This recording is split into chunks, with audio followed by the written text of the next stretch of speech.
What is up, my friends? Welcome to the Video Game Music Alliance. This is the live composing show, and my name is Stephen Melin, and my little keyboard camera is having a little spaz attack, so let's get that sucker refocused. There we go. Almost. This happens every once in a while. There we go. Hey, I think, no.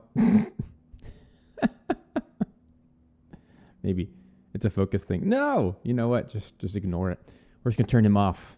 We're gonna turn him off until you can just see my juicy beefy arm over here. All right, cool. That's gonna be a thing today. What the heck? Welcome, guys. Hope you're having a fabulous day. Hopefully we don't get too derailed with this insane camera here today, but this is how I always stop it from autofocusing. Oh my gosh. This is what I get for flipping on cameras. It was working fine all morning until right this second. So, there's that. Whatever. Not even really using that camera today, so I think we should be fine. Let's just do this. Let's just cut our losses. Do this right here. We'll go old school. We'll just go bam. What's up, guys? Hope you're doing great. Today, couple things. First of all, I'm really excited that in my world, in my family, I've made a decision to start working less, which is something I'm every year trying to figure out. How can I work less and kind of maximize the potential of what I do in business and work and music. And so one of the big changes I'm making right now is I'm dropping down to 4 days of work. And so Monday through Thursday will be my work schedule. And so this show is actually going to kind of wrap up the week for me because it's the pinnacle of the week. Everything builds up to it. And so at the end of this show, kind of wrapping it up for the weekend for me and my family, which is super cool.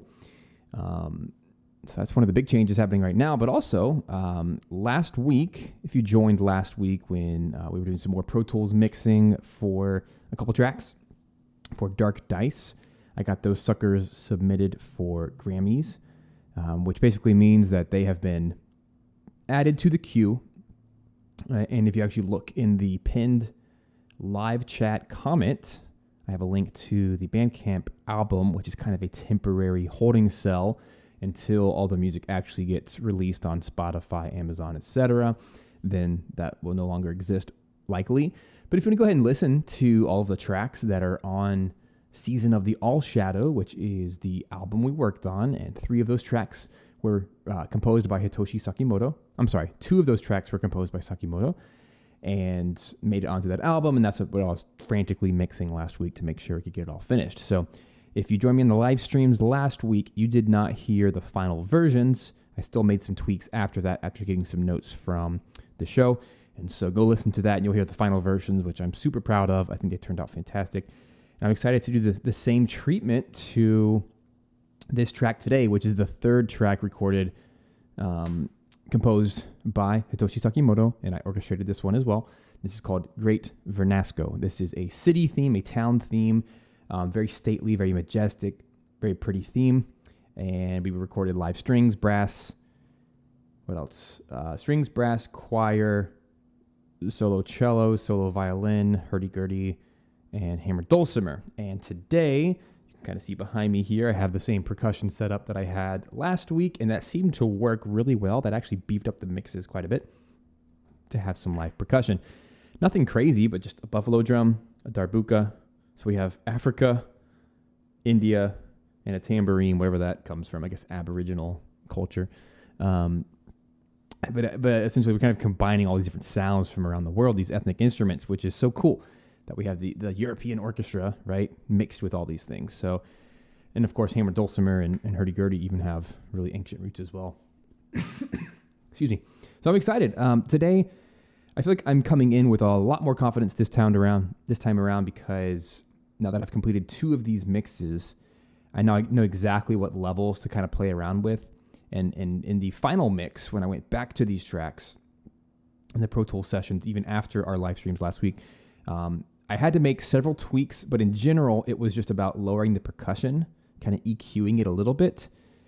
And besides that, it was just like little tiny things like, hey, raise the volume here or lower the volume here, little tiny mixing things. So I'm really, really excited with how that turned out. And today we're going to jump into this new track called Great Vernasko. And this one is really brass-centric and strings-centric. Choir has a very, very small identity here. So let's actually take a look at what's going on. Oh, man, it's going to drive me crazy with this. Maybe the camera's fixed by now. Let's hope. Nope, still bugging out. I'll give this one more try. Here's one more little trick for anybody who has a webcam that doesn't like to focus. Take a white sheet of paper. This actually is a thing. Take a white sheet of paper like this, spam, and that way it like screws up the autofocus, and then you slowly bring it away. Ta! Yes, it worked. Magic hacks. Isn't that crazy? That's a thing. All right. Now that we got that sucker fixed. Now I can focus again. I don't have a camera going. I'm just spazzing out. Let's say a quick hello to all my friends who are joining today, at least those who are vocal enough to say hi. In the live chat, we got Marie, Matt, Hamish, Micah, Jew. Who else is hanging out today? Ray, and a handful of others. Come say hi. I like it when you say hi, because then I know who's on the other side of the screen, and it's not just me talking to myself, which is, that's great. So I saved us an hour. I got smart now that I've done a couple of these live. I got smart and I went ahead and imported everything. I haven't done a single bit of mixing. Hey, what's up, Alex? Welcome. I have not done a single thing to the actual mix yet, but it took an hour because it just does. It takes an hour to import all of the audio files, all the stems, to organize the groupings over here. And if you're in Pro Tools, hey, got Samuel, Noise Bomb, Arthur. Yay. I love when you guys say hi. It's just so nice. It's nice to know who's here. Down here. So I just added a group per section, and then I added some aux tracks, which are the green ones. This is just my personal way of mixing. You can do this however you want. But for me, it's nice to have like the global folders, if you will, the master, each of the green tracks, which are the auxes, reverb, right? And then down here, the actual recorded audio from all the different sections, all imported into one session. Down here, the orange are the live soloists. And for this particular track, solo cello, Andrew Dunn, he actually recorded it 3 times and gave me different takes. So I exported those with multiple microphone positions too. So I just exported each one as an individual WAV file, popped them in here. That way it's easy to use. And then everything else should be pretty solid. Hammer Dulcimer, here's a fun story. My Hammer Dulcimer guy, Kyle Paxton, he is a legend in the Hammer Dulcimer world. He's so good. He's based in New Zealand. No, my camera, come back. There we go. He is based in New Zealand, and his microphone setup, he has 6 microphones for his Hammer Dulcimer. Close, far, room. And it just sounds so nice. And I love that when he delivers so many microphones, because I can do my own mix and then export for every single track. And so here we have, even though it's just a stereo audio file, that is my mix down of all of his microphones. And it's exactly to my taste, which I love so much. So if you are, by chance, any of you are instrument recorders for other people, that maybe you record your instrument for other musicians and artists and composers, I would highly recommend you get a multi-mic setup. That way when you record, you can deliver all of those as stems, and then the artist can decide which ones they actually want to use. And you can raise your rates for that stuff because it just gives so much more controllability. And that's a huge thing. I always ask for multiple microphone positions from my musicians because it's so important. The only exception might be solo vocals, where it doesn't matter because, vocals. But anyway, so that's the setup for today. So that saved us an hour. Hip, hip, hooray. So now we can actually do the musical fun stuff. And that's where I want to start for today. I've not heard this. I'm super excited to hear this. I am going to turn on the stems. They are here. By stems, I mean the sample libraries that I used, exported as audio, so like horns, legato, treble legato, but I've turned them all down 10 dB. The purpose behind that is I want them present because they have perfect pitch and perfect timing and perfect tone as intended, but I'm going to turn them down 10 dB. That way they're like 20% present, 40% present. And that way we still have the live stuff on top, which tends to be a little bit pitchy, a little bit off time, but also very beautiful and human and smaller in nature. So by combining them together, it allows us for, I think, the optimal sound of both sample libraries and live, often called synthestration, because it's like orchestrating with synths. And that's what I have so far. And I haven't done anything. So now it's time to play. It's time to have fun. Ray asks about choir. So you see right here, this is my choir. So this is all just one take. So this is the tree microphone left, tree center, tree right. These are all mono, right? The outrigger stereo, so that's 2 more mics. The left-right stereo, which is like the whole room, and then individual mics per section. So there's actually 8 individual mics placed around the choir to help better emphasize soprano, alto, tenor, bass. So there's technically a stereo mix for soprano, stereo mix for alto, tenor, bass. So in total, we have ourselves a whopping, 8, 9, 10, 11, 12, 13, 14, 15 microphones just for the choir.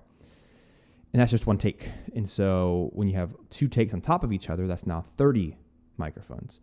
And then we have the brass, right? And you can just start to see how you get well over 100 tracks when you start doing this.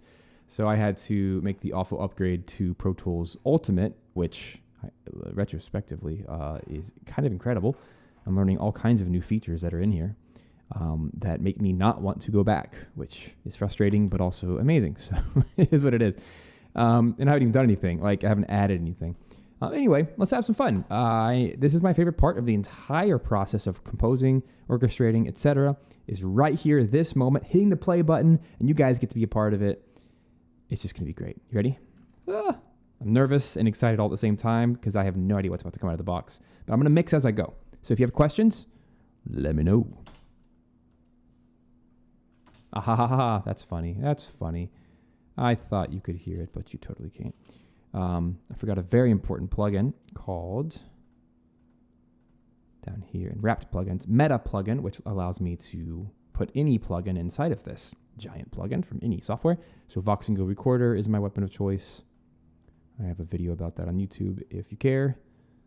It's actually suspiciously one of my most watched videos, which is really funny to me. Because it's, it pertains to all audio producers, not just video games. Anyway, so if you want to know what the heck I'm doing, go check that out. I'll have a whole tutorial for Mac and PC. And why I choose all these settings, etc. I forgot to do this one little thing, sorry. But this just allows my DAW audio from Pro Tools to stream to you forevermore. Here we go. Hooray! Oh, you hear that? Oh, you hear that beautiful breath? I don't even know if I want to get rid of that. It's just so nice. It's all the brass players going, because they're all supposed to play in unison. Here we go.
Okay, I'm in love with this already. It's already sounding so rich and full, and it's just so simple. There's going to be percussion and stuff layered underneath it. But man, for the first time ever mixing choir, the choir's too loud, which is astonishing. There's also way too much reverb on it. I do have it going to a reverb send. Here's my reverb send. It's 100% of Musical Hall 2 from 2C Aether. But it's a send, so my choir was sending too much to the reverb, so I'm going to chop it almost in half to see if that gives it a little bit more life. Let's try that section again. Isn't that amazing what that does?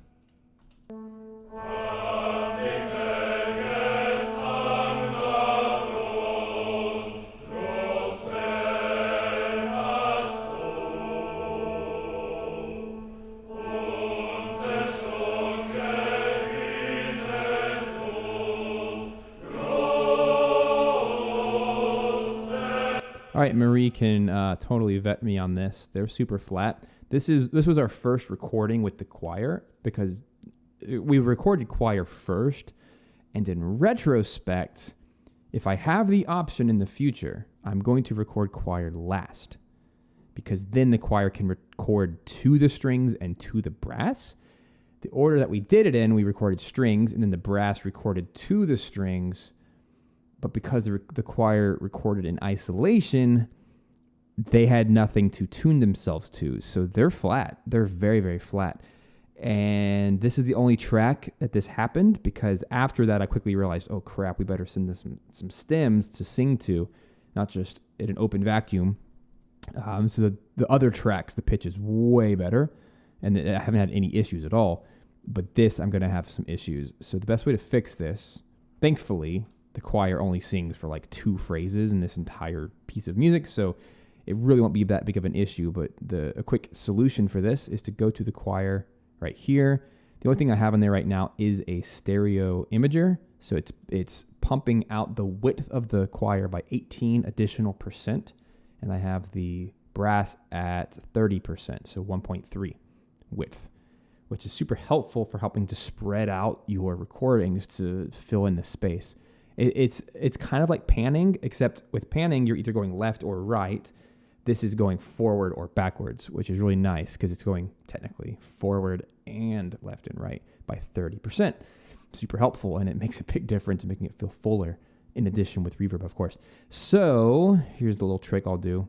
In the first slot of the chain, I'm going to add for choir a little pitch something or another. Let's just do pitch. This is a Pro Tools plugin. I think it's Pro Tools plugin. It looks like a Pro Tools plugin. It's called Pitch 2, and all I have to do is literally change the amount of cents. I'm thinking it's about 12 cents. That's just like my random, like it's 1% of a difference, but it's gonna make a difference. So let's find the choir and let's dial in the exact percentage to help dial it in. And this is why we do aux channels, because it is going to apply this one effect in live real time to the entirety of the choir. So let's dial it in.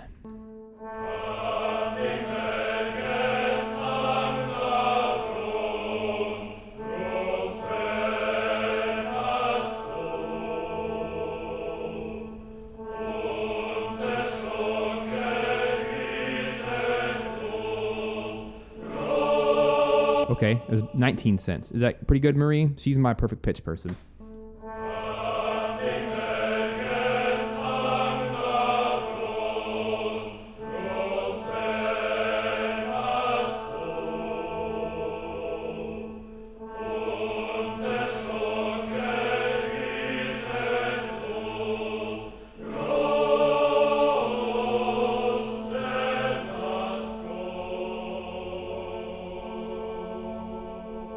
I'm going to lean a little bit sharp instead of flat. The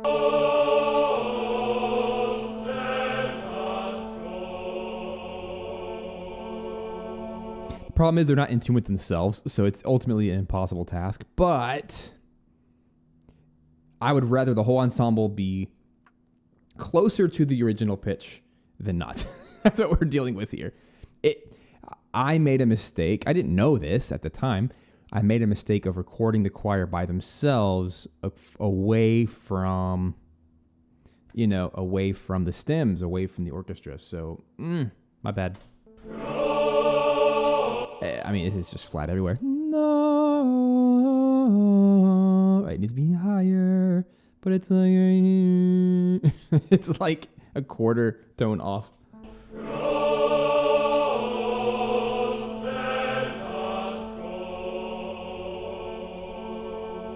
I do want to try something because they're octaves. Could Melodyne actually solve this? I don't know. You want to try? Let's try. Melodyne. Release the Kraken. All right, here we go. Melodyne is a beautiful piece of software. I got it for free when I bought Pro Tools a gajillion years ago. 1 gajillion. It's a unit of measure, aka about 15 years ago.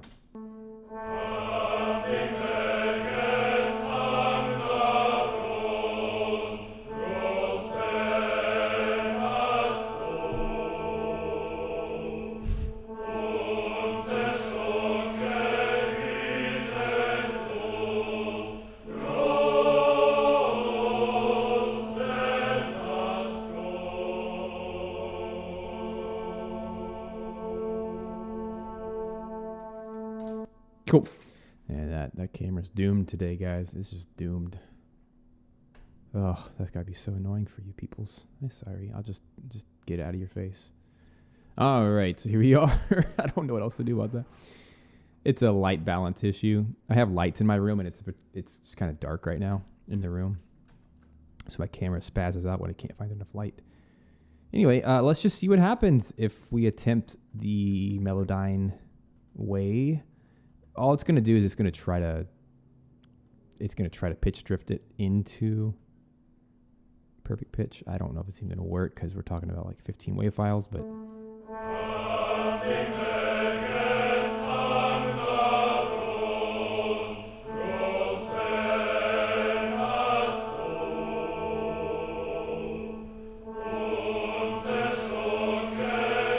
yeah, I don't hear any difference. I don't think that's going to help.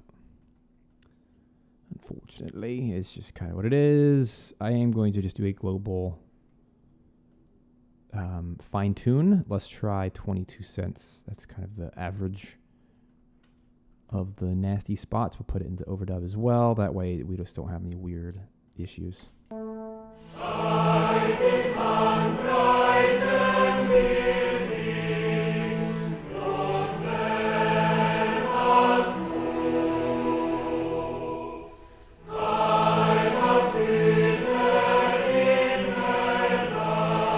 I like this new reverb blend. It's all natural, organic.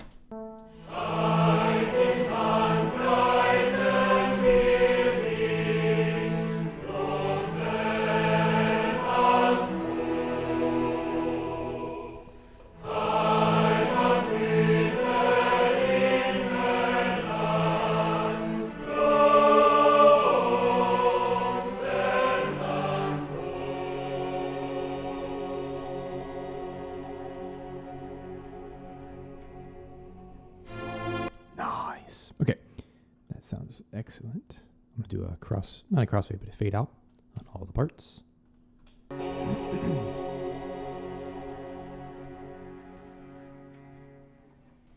right, strings are quite noisy here. So that is going to require just a little bit of a fade out. So we'll get all those bow noises, and then we'll fade back in right there.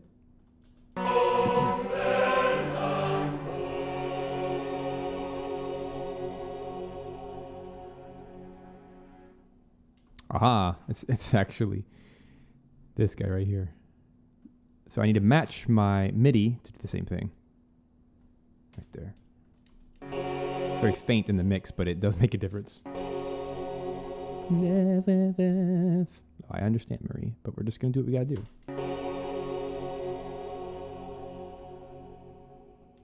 Oh, and get this. For those of you who were at the live recording session, Marie was there. I remember.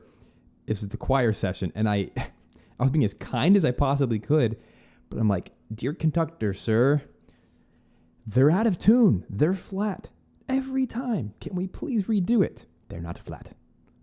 They're perfectly in tune. And he plays his piano. can we do it again, please? And we did it, I don't know, 3, 4, 5 times. And to the point, it's just like, I remember typing in the chat, I'm like, Marie, help me. They're flat, right? Marie's like, yep, you betcha. They're major flat.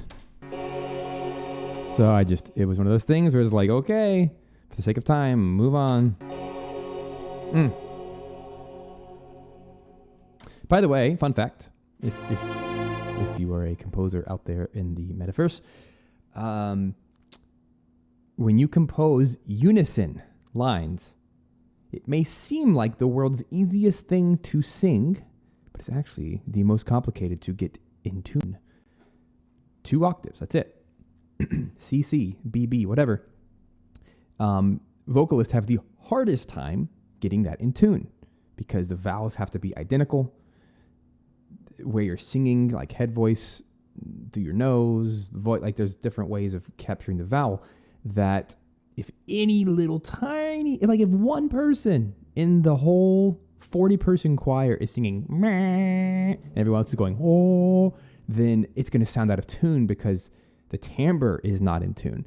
So it's just one of those things that it is notoriously very challenging to record a unison octave line. I would have had better results if I had recorded each of the parts singing separately, but who has time for that, right? That's just a headache. Not realistic. So anyway, there you go. Okay, for real, this camera, I'll give it one more shot. We'll try yellow paper this time. How's that? Maybe it'll respond better. Spam. Magical yellow paper, gonna save the day. Oh, nope. What has my life come to? Half of the stream, Steven was holding up paper. I just can't take it anymore. I can't take it anymore. So we're just gonna have a. He's just not coming to the party anymore, guys. Okay, we're just gonna have that awkward empty space. Whatever. All right. Anyway, I'm gonna do a little bit of maintenance here. I'm gonna clean up any of these empty spots in the stems because they bother me. They don't have to bother you, but they bother me greatly when it's time to edit them. So it's a very quick cleanup. Just like that.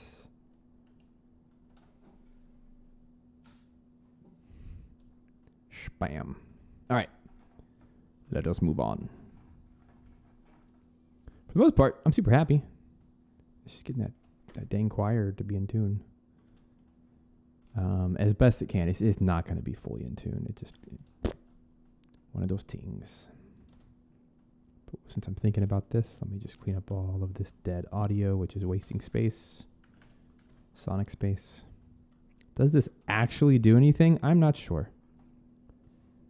But if nothing else, visually, it bothers me greatly. And anytime I can kind of clean stuff up, it actually makes it easier in the mixing process to just grab a little clip that's already chopped than to have to chop in the middle of mixing, which is a huge distraction. So I'm sure it has multiple benefits.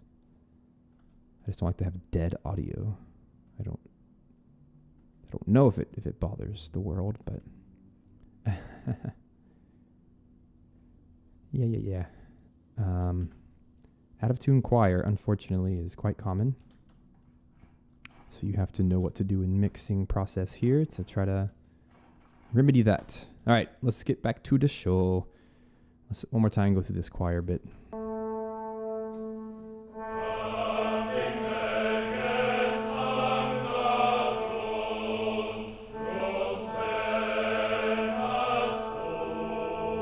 That sounds way more in tune this time around. What was that?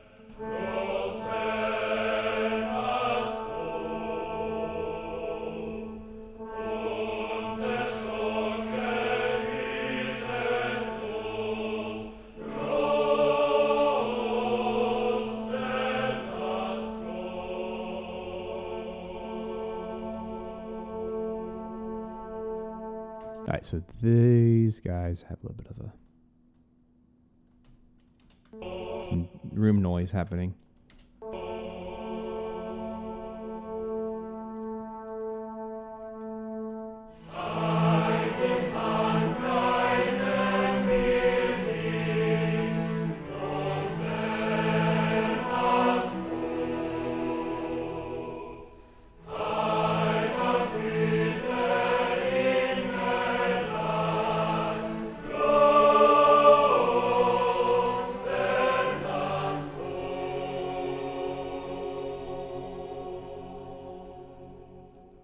Murray, you said that they're 2 cents off, or are you just making a joke? I'd love to know. I really do trust your ear. Assuming that's what you meant. Let me just... No, probably. Is that what you meant? Like go up 2 more cents? That might actually help. I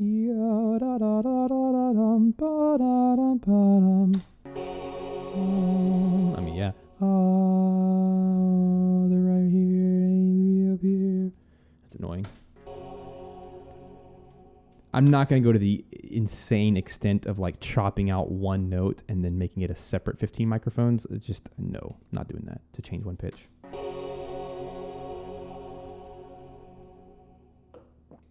Okay.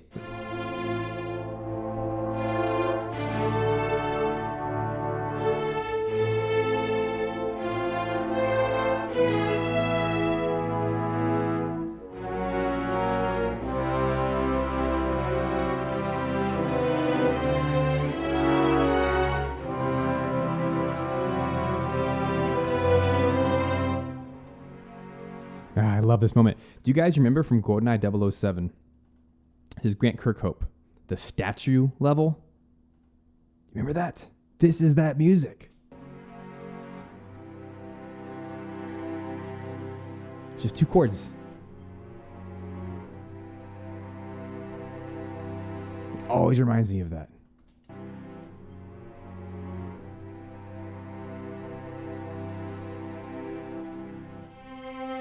To me, I love the volume of that. That's gorgeous. This needs to be crazy bumped because that's a counter melody there. Let's do a longer crossfade.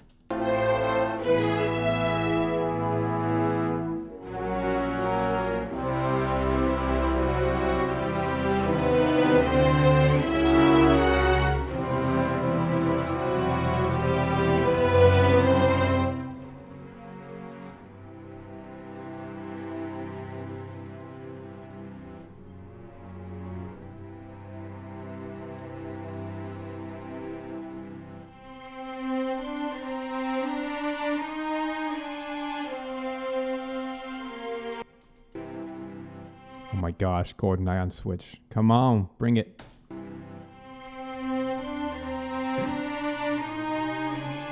It's one of my favorite games of all time by a long shot.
Lovely.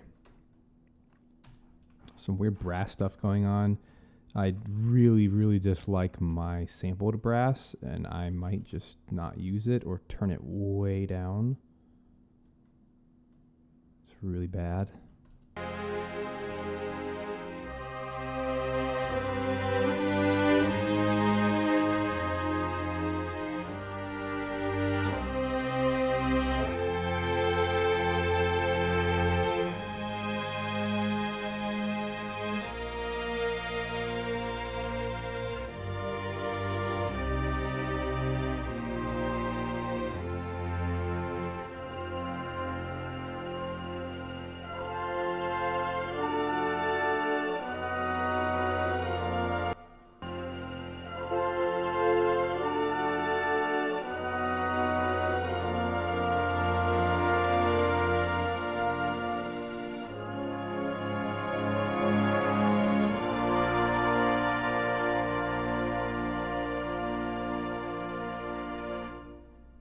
Okay, that's much, much nicer.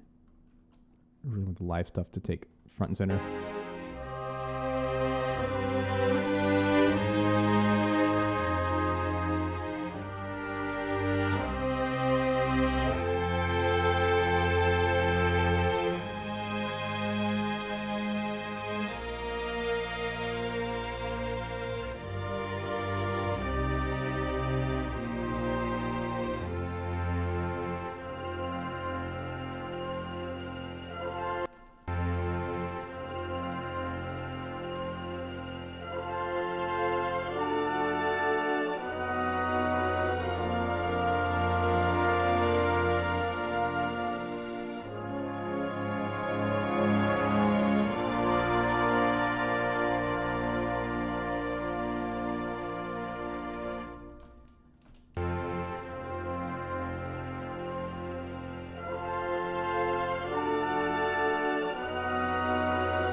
So pretty.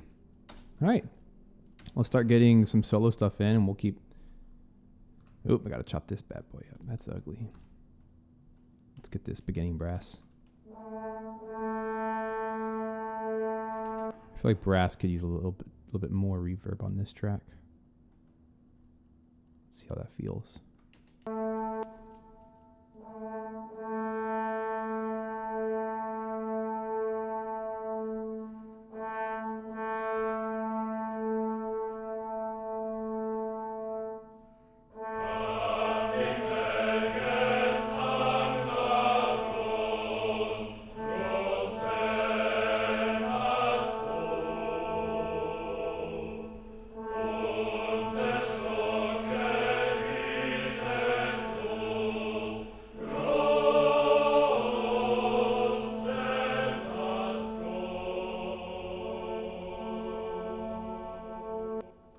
Choir seems very forward in this mix.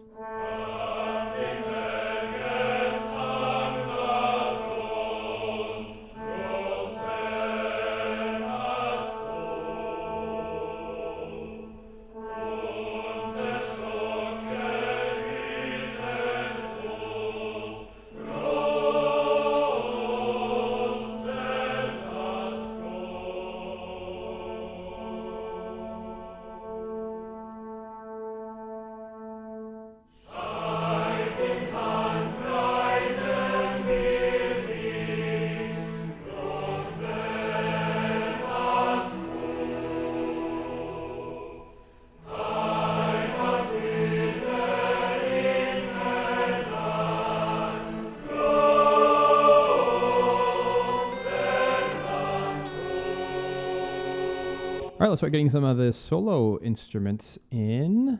So here we go. We're going to be working on... I can't believe my camera. I'll give this one more shot now that it's had a little break. Like, what is going on? Camera control. Focus. Autofocus off. That's probably an important button to probably touch. Hey, we did it. We solved the crisis. That's amazing. Cool. Apparently we solved it. We just need to like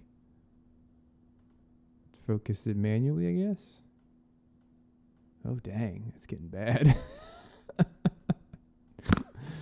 Oh my gosh. You guys can see that, right? Oh, there it is. Look guys, we did it. We did it. We did it. Yay.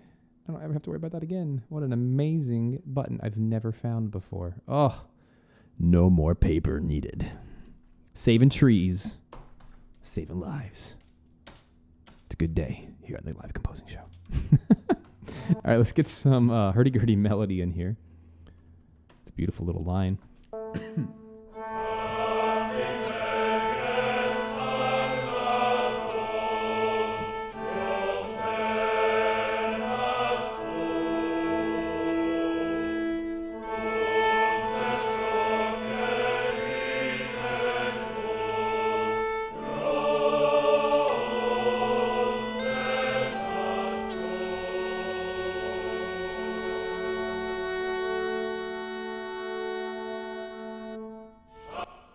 All right. So this guy here just needs an epic cross fade here.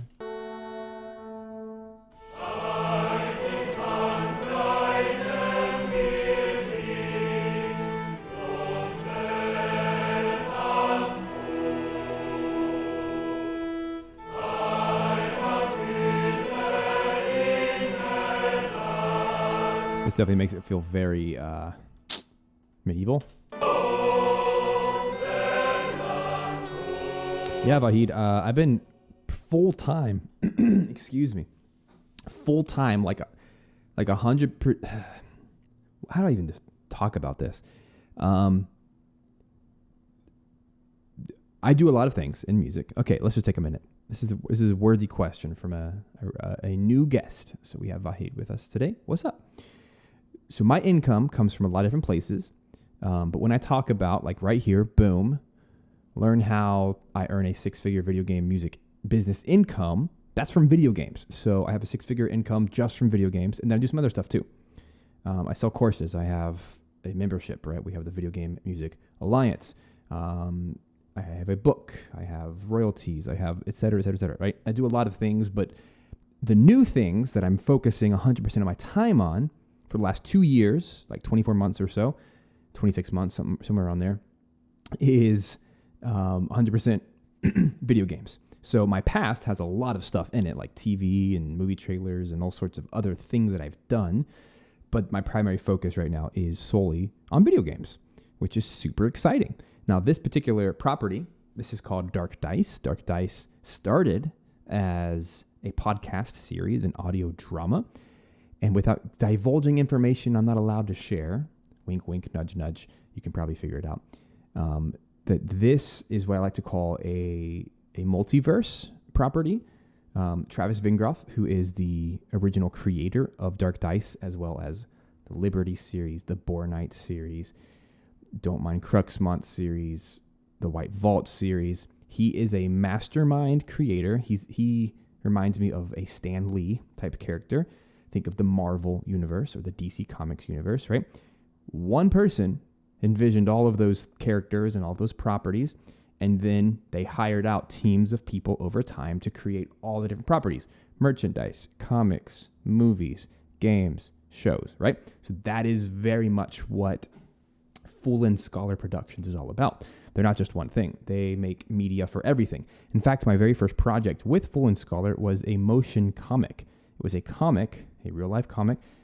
That's how they started, was comics. And then they turned it into a video game, it's technically a video game. It's under that category, but it's a motion comic. So it's a story-based, I guess, RPG, where there's music and sound effects and everything, and your choices on the screen change the story. And so they've just made a lot of other stuff since then. And Dark Dice, out of nowhere, which, by the way, was supposed to be a side, like a one-episode thing. This was a side episode of The White Vault, which was their biggest series at the time. They made a spoof episode about what if we recorded ourselves playing Dungeons and Dragons and then put music to it and sound effects, and then it just blew up. And then it caught the attention of people like Jeff Goldblum, who all of a sudden became a star on the show. And like the rest is history. And so now for the last 2-3 years, we've been just whacking out tracks for this. We got Sakimoto on board, so Hitoshi Sakimoto. We got David Wise on board. So like all these really big names are all of a sudden showing interest in this. And we're turning it into multiple things. So fear not. There is a madness behind all of the work here. The end of rant. Hopefully that was insightful. Moral of the story: go find you a Travis Vingroff. Oh no, don't do that button. Bad button. How did we meet? We met on Kickstarter many ages ago, back when I was doing video game music piano covers on YouTube. I had a couple Kickstarters, and one of them was a video game music album. It was covers on piano of like Zelda and Mario, Donkey Kong, etc. And I found him because he was in a band called Random Encounter, and then he had his own label band called Careless Juja, and he went around the world playing accordion and doing live shows at all the major events and conferences and everything. playing video game music covers on accordion with his different bands. And he's incredible at it. So he's technically a songwriter and a composer, but he's way more into creating stories and worlds. And so we connected on that level because we're like, whoa, you make video game cover music, so do I. This is so cool. And then like a year later, he's like, wait a second, you're a composer? Let's work together. And we did these little small projects, and then they built into bigger projects. Boom, boom, boom. And then here we are, 8 years later, thereabouts. We're working on crazy big properties. At least by my standards, this is the biggest stuff I've ever worked on. And it's getting lots of notoriety. In fact, Dark Dice last year, I'm sure it was thanks to Jeff Goldblum, it became the #1 fiction podcast in the world. That's crazy. I'm not sure if it still is. You can check the charts. It changes all the time. But for at least a little blip in history, we got the #1 slot for fiction podcast. So we're going places. And the fact that we can record live orchestras and do all this crazy stuff is absolutely phenomenal. We actually have last I counted this, we have 34 orchestral recordings, 34 tracks. But because we don't want to like spoil the story and stuff, we can't release all the tracks. But for the Grammys, we released the album that's linked in the live chat. And for that, we did 19 pieces of music. I wrote most of them, but Brandon Boone wrote a handful. And he's really, really good at choral writing and like really weird writing, sound design-y writing, ambient stuff. So he has a hand in that. And of course, Sakimoto and David Weiss. So, wow. What an album. And this is, just the first known 19 tracks. And it also features the Dark Dice musical a little bit, which is its own insanity. Oh, so we're just busy. We do lots of stuff. So yes, I'm still technically a video game composer. It's just I go in roundabout ways. Hopefully that's clear as mud.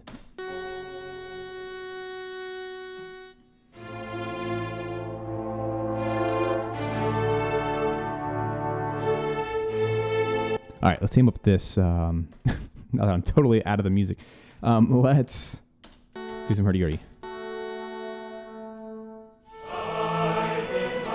Let's time up these tails. So it's like right about here.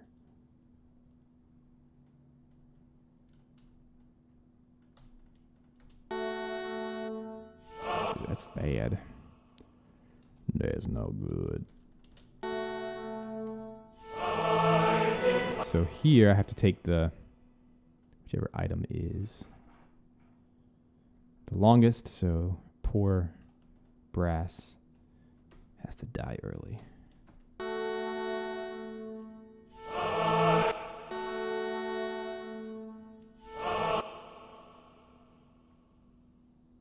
By the way, this is all in German. I don't know the German language at all, but if you do, you can sort of understand what's happening.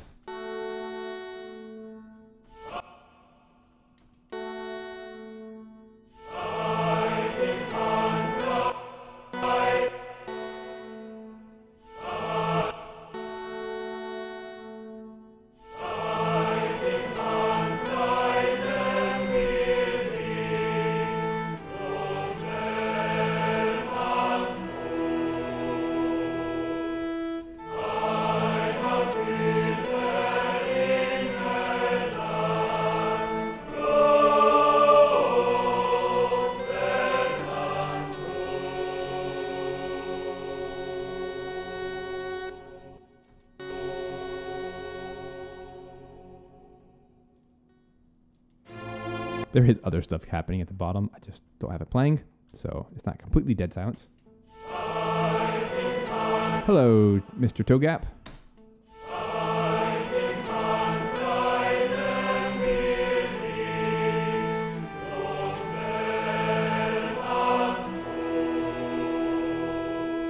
Oh, that is bleh, that's awful. So in moments like this, you just got to fade it out. Fade out the perpetrator. Also, that particular note is just stupid loud, so to turn him down and then fade into it.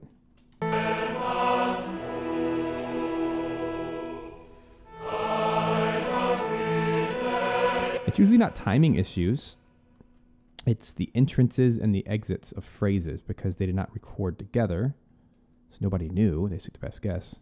So this is where in mixing, it's important to tailor it all together. And I'm going to keep the breaths. I think they're amazing. They just make it human and they make it sound live, which it is. And I probably can, if I listened on my speakers, I probably wouldn't be able to hear the breaths, but because I'm wearing my super tight headphones, yeah, I can hear them. But they're nice.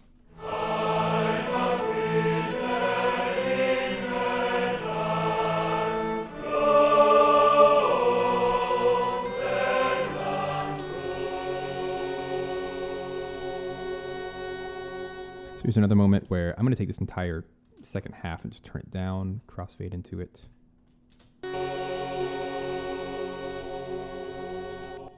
So that this can be a much cleaner decrescendo, like that.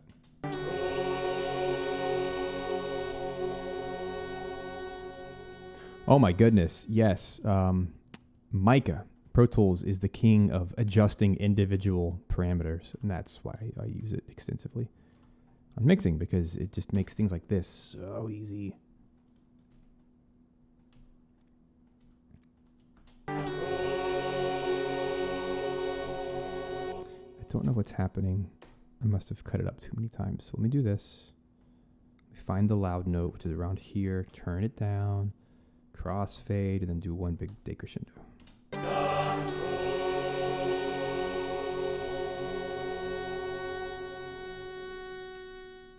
All right, so it's still way too long, but that is the idea. Yeah, that's nice. I'm still going to turn it down because it's just very loud.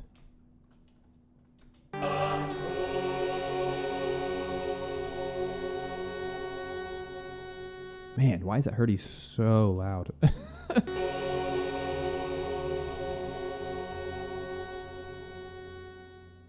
There it goes. All right, another fun trick that Travis taught me, because he works in sound design all the time. He taught me, hey, why don't you try taking the hurdy-gurdy drone, which is separate recording, whatever, take this and bump it 20% left. And I've been doing it ever since on the entire soundtrack.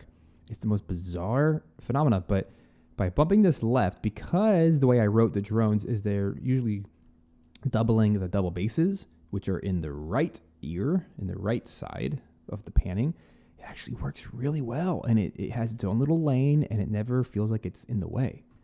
Really cool trick. So thanks, Travis, if you're listening. If you're not, well, you're probably busy building the next universe. And that's cool too. Props to you. All right.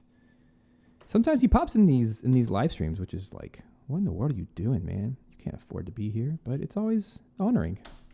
So if Travis ever shows up, you guys better say hi.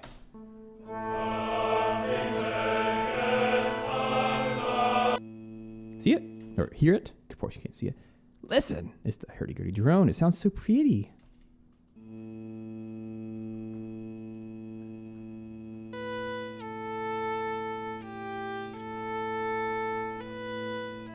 See, now we have left and right, 20%, melody in the right, drone in the left. You couldn't do that if they recorded together. So it's a nice stereo image without being too, take up too much space. That's so pretty. Hurdy-gurdy is one of those bizarre instruments that can be pretty. You just got to tame it.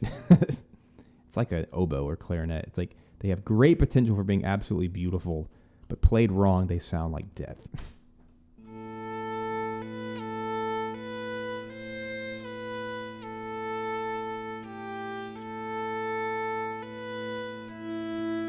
I'm going to take a moment to make sure that the entrances and exits land,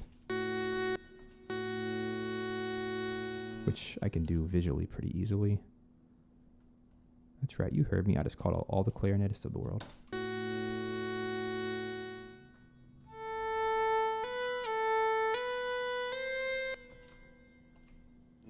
That's good.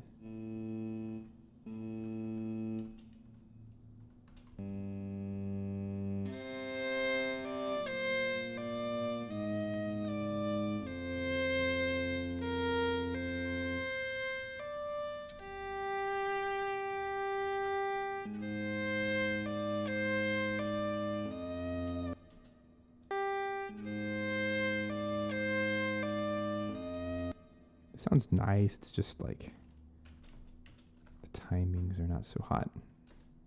So we're doing this because it's the subtle stuff that really makes a difference. And I would never be able to know where these errors are happening with everything playing. Like I wouldn't be able to detect them and fix them.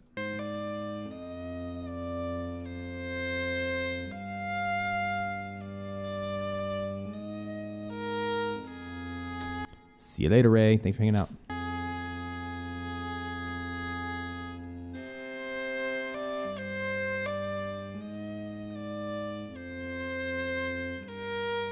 So pretty.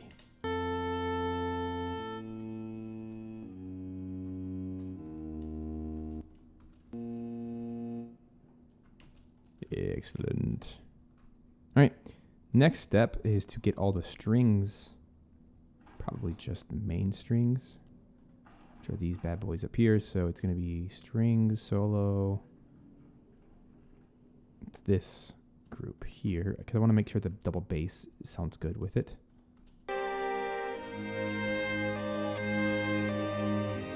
That's so nice. Thanks, Travis. Thanks, man. Like, what a simple little thing by putting the hurdy-gurdy drone in the left, 20%. And the bass is generally 20-ish, 40-ish% on the right. It just sounds so fat and juicy, but clean.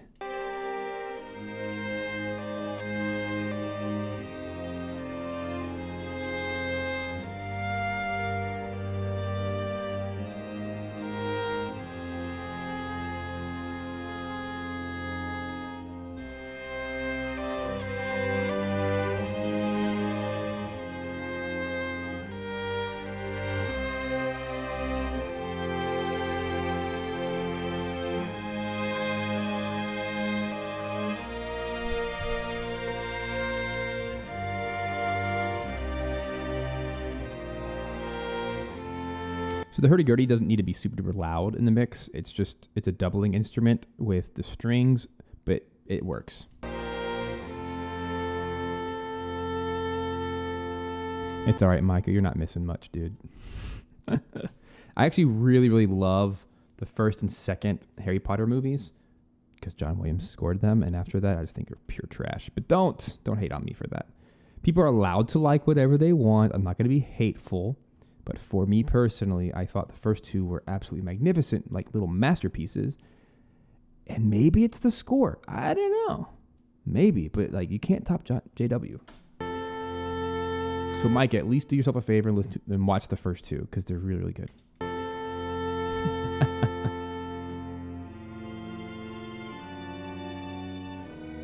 Don't worry. Like when I like something, I praise it. When I hate something, well, don't ask my opinion.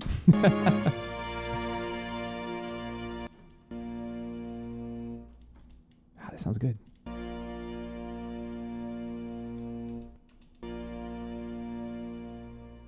Yay. All right, we got the hurdy-gurdy tamed.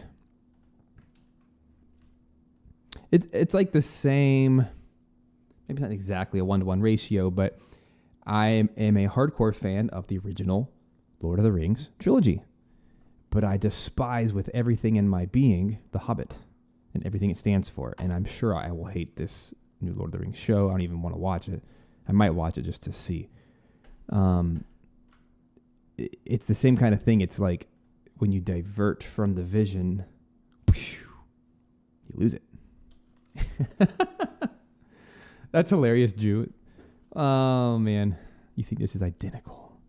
Da, da, da. Oops, I forgot to label my percussion. Let me do that real quick. Armageddon ensemble. Body bells. Body bells are really cool, by the way.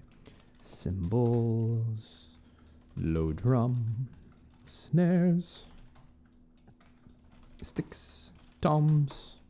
What tomfoolery is this? All right, and something. Oh, no, I got messed up. What happened? Body bells. Cymbals. Aha, harp. Harp happened. Harp should be way up here. Hoppity harp. I love harp. Cymbal. Here we go. Low drum. Snares. Sticks. Toms. Triangle. There we go. Now everything's labeled. All right. Good, Micah. Good, Mike. I'm glad we can agree on something. Why can't we all just be equally hateful of something? Why can't we all just get along? Anyway, I'll shut up.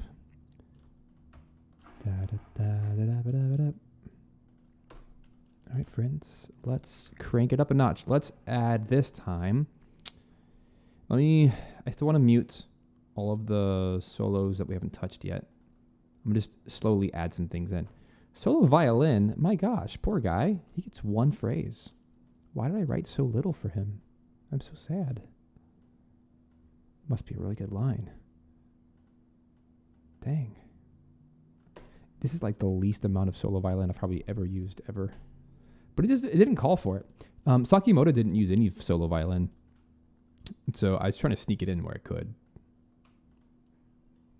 He's much more of an ensemble writer. He rarely goes for the solo instruments, so I was really trying to grab some solos with the cello. Obviously, this is a big moment. So let's just let's figure this out. Yeah. Let's go. Oh my gosh. Yeah, that's such a good line too. Big fan. I think originally this was a flute line, but we don't have a flute. I was like, dude.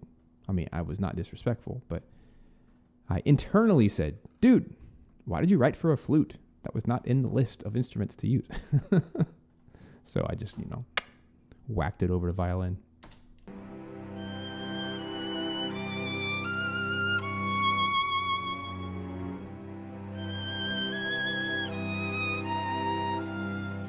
Oh, so pretty. Matthias. So if you don't know, Matthias Garcia Souza, sorry, it's his full name, Matthias Garcia Souza.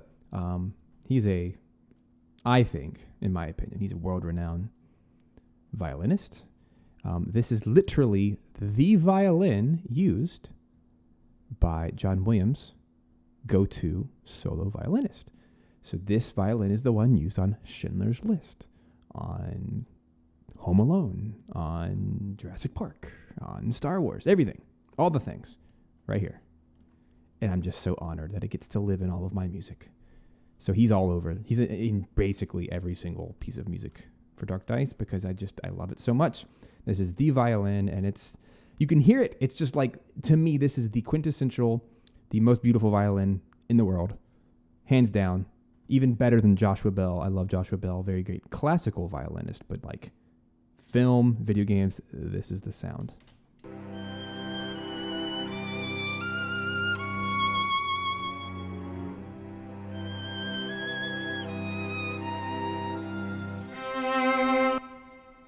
So pretty. So it's one of those like random facts that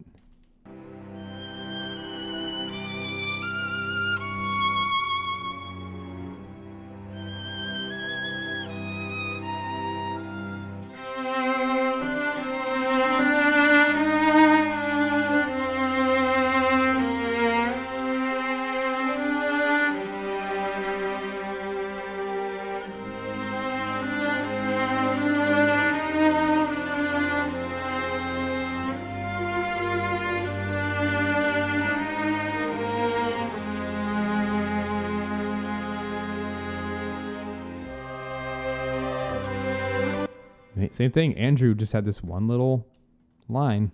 Hey, Andrew, my other Andrew. Not that I own you. The other Andrew. Oh my gosh. We were talking about this last week. Andrew Dunn is a cellist. This is his one little moment in this collection of music. I usually record him a lot for Dark Dice.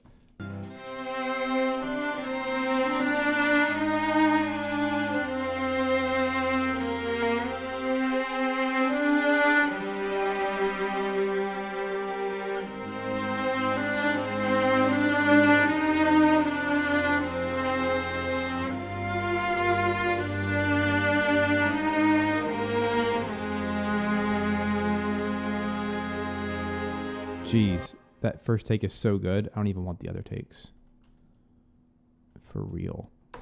I think the different takes were just like different bowings, different slurs. But the first one was the original that I wrote. So let's move on.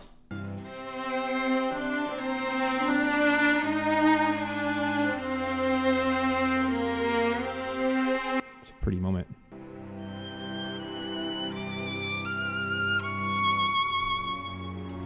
So I have to tame this down. Unfortunately, it's a little too schmaltzy. There we go.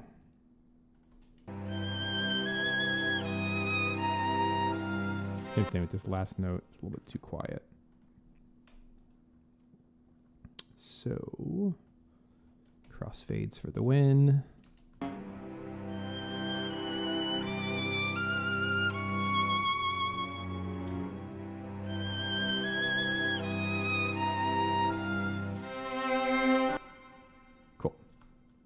Try. One more thing, a really fancy tool I like to use within Pro Tools is the time compression editor, TCE. You can take any region, any little clip, and then you can extend it. It just time stretches that one. Wait, why is it yelling at me? Oh, hold on a second. I can fix that. It's yelling at me because there's a crossfade. Duh. Sorry. Anyway, this TCU tool is so cool because it allows me to take just this one clip and then time stretch it the exact amount that I need, and it won't warble or anything because it's a very tiny amount. And then I can do my crossfade because I want that to be a little bit longer. Ah, beautiful. Just moi bonita.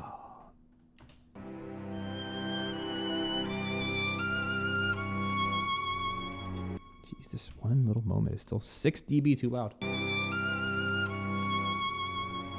Let's make you -8. -12. Come on, dude. There we go. I can live with that.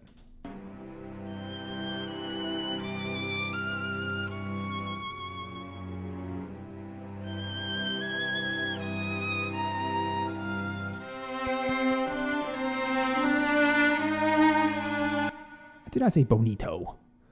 I'm not Spanglish. Bonita.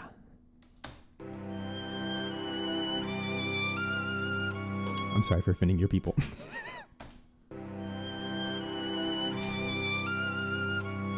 Okay, I'm really happy with that violin now. Just had to tame it down. Okay, next. Let's grab some hammered Dulcimer. One of the coolest instruments ever.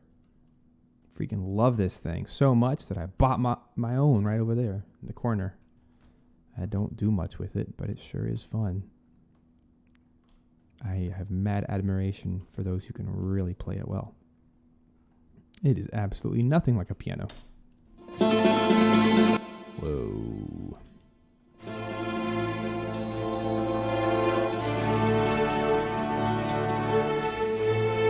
Hold up. I think it's bonita, right? Spanish, beautiful equals bonita. Am I wrong? Teach me.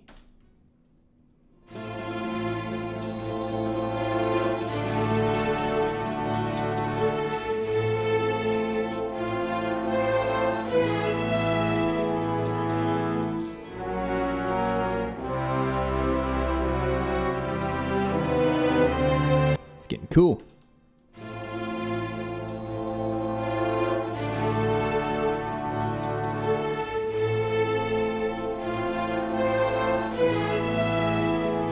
Ah, thanks for the clarification, Marie. Bonita, bonito, that's right. So I don't know if la musica, okay, is female, so it should be bonita. Yay, we solved the mystery. I do want to learn more Spanish at some point, but first I have to get through Japanese, and then Hebrew, and then Greek, and then Italian, and French. Nah, not French. I don't really care about French. I have a list. Spanish is at the bottom of that list, don't you worry.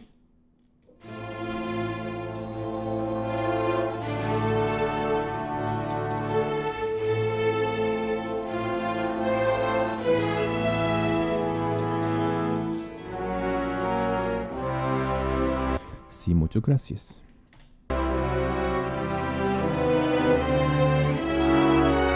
Sounds very good.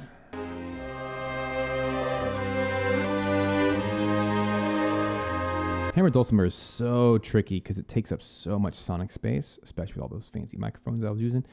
So I just got to turn it way down.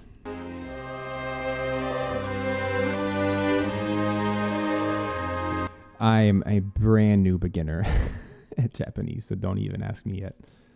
I need a few months at it.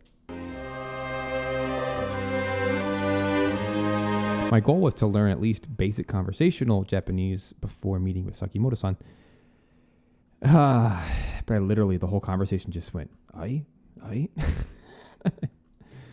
I mean, I didn't understand. It was too quick. It was so fast. I had a translator at least.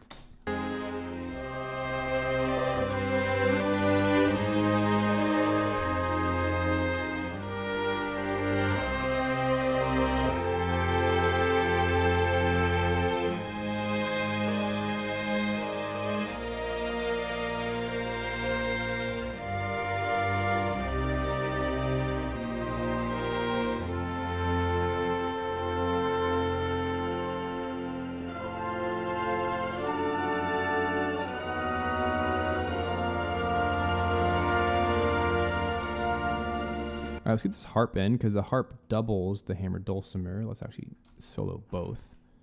Try to get some reverb. Looks like there's only one harp moment. So it'll be, or two. Here we go.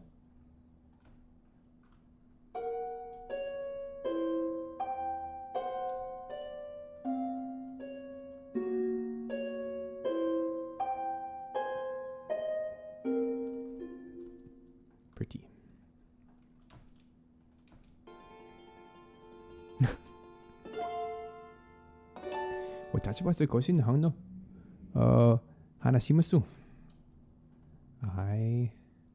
I'm not sure I understand all that. It's you are something. You are. Is that you are from somewhere? I'm a baby beginner. Don't you harass me. I'm super fascinated though. Like I'm very interested. I am working on it every day. Just in very small spurts. Ooh, that sounds so good. Sokoshi hai.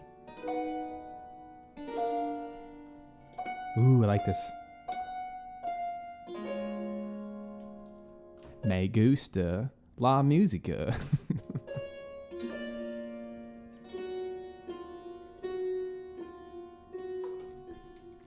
I had the misfortune of taking high school Spanish, which actually horribly demotivated me from ever learning foreign languages until more recently, when I actually see the real value in it.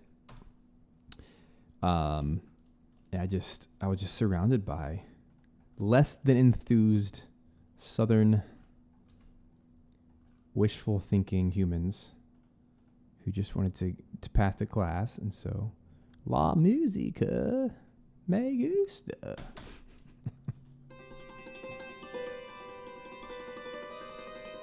All right, cool. That sounds good. I was very turned off from the idea. Unfortunately. So now I actually use a lot of Spanish words, but I always use it in a stupid accent. That's probably where it comes from, honestly. People horribly mispronouncing.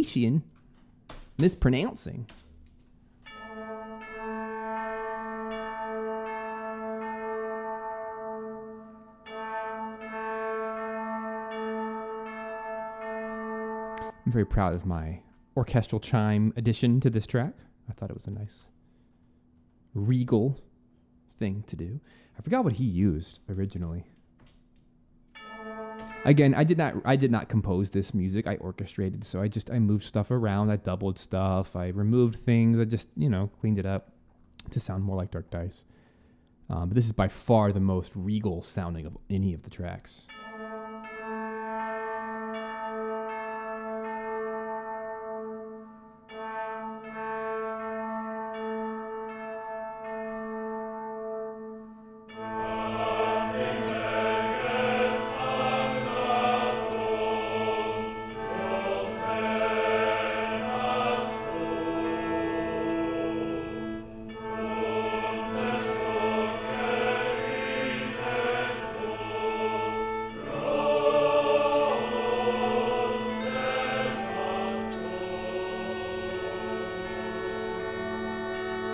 feel like all my choir is too late.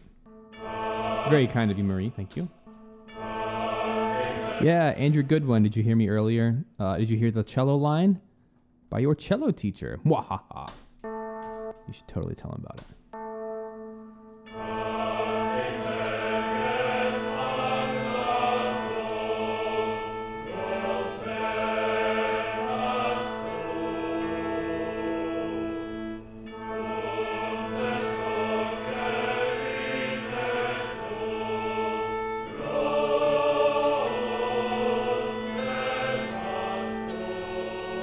That's very peculiar. So Michael says he likes the sound of the organ, choir, and bells.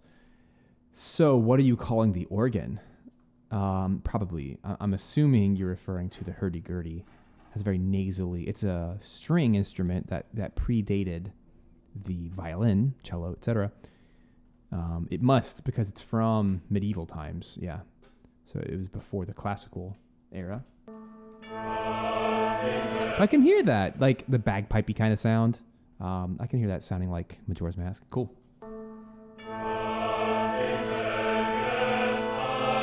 That's funny. I recognize the vibrato. Yeah.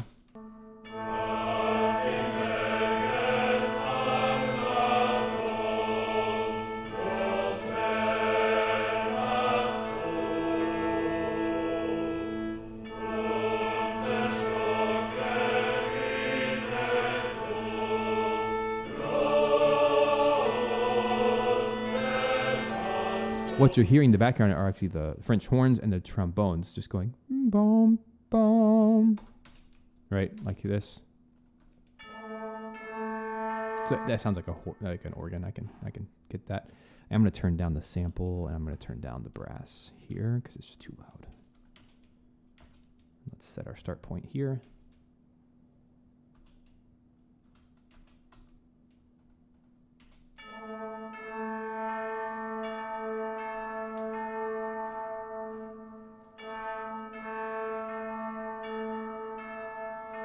Orc chimes are way too loud. So let's turn them down, and actually let me just turn the whole track down and also increase the reverb ever so slightly. A few percentage. Oh, it's so much nicer. It's much warmer now with the reverb.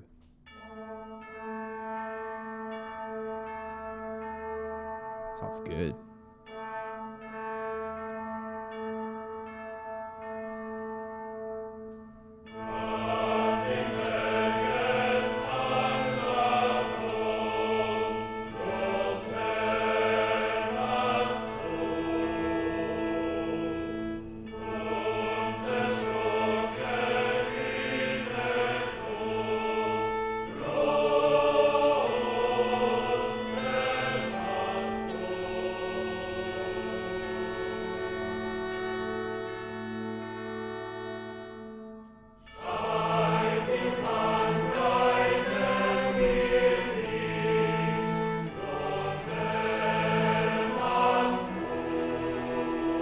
Actually, fun fact, Michael, you guys know this about me. I like to base my life as best as I can. When it comes to business, that is. I like to base my business decisions off of data, off of analytics. And YouTube is very, very clear and firm that Thursdays at 12 p.m., really this 12 to 2-ish, 12 to 3 Eastern Standard Time, which is right now, is by a large portion, probably 80%, more engagement, more viewership for my channel at this time based on the ages, based on the demographics, based on geography. It's very fascinating to me. So I base my entire business around this chunk of time. It has worked out quite well. So thank you, YouTube Analytics. So this is not just a mere happenstance. And I encourage you guys to do the same. YouTube Analytics and Google Analytics are top-notch, and they're free. And they tell you all the things about... Nowadays, they even have metrics that tell you exactly when they suggest you post videos throughout the week, how often you should post them, what type of content, because they want people on their platform. So they're going to give you all the tools to draw more people and keep them here. So highly recommend it. They even talk about live streams versus shorts versus videos, and the metrics behind it, which is super cool. And I love that. And this is the time I want to stream anyway. So this is the end of my work week, and it's just phenomenal. So yay.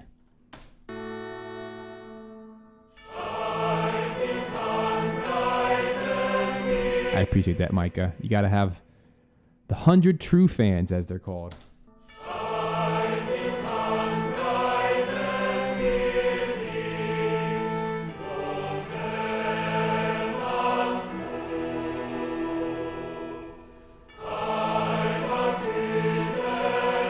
I'm loving the balance of this. This sounds stellar. Because what I'm trying to do is make a lot of space in the mid-range. Technically the low range too, mid-low range. And I'm trying to, so frequency-wise, I'm trying to make space there. But also sonically, right? Left to right, the stereo width, the stereo field, the orchestral stage, however you want to think about it. I'm trying to get my brass and choir to be far away. Here, I'll face you. Far away from me in the center-ish area, like they're on risers, right? And then I'm trying to get the strings to feel close, but bounced out a little bit, right? So I'm trying to think of a XYZ axis, a 3D field.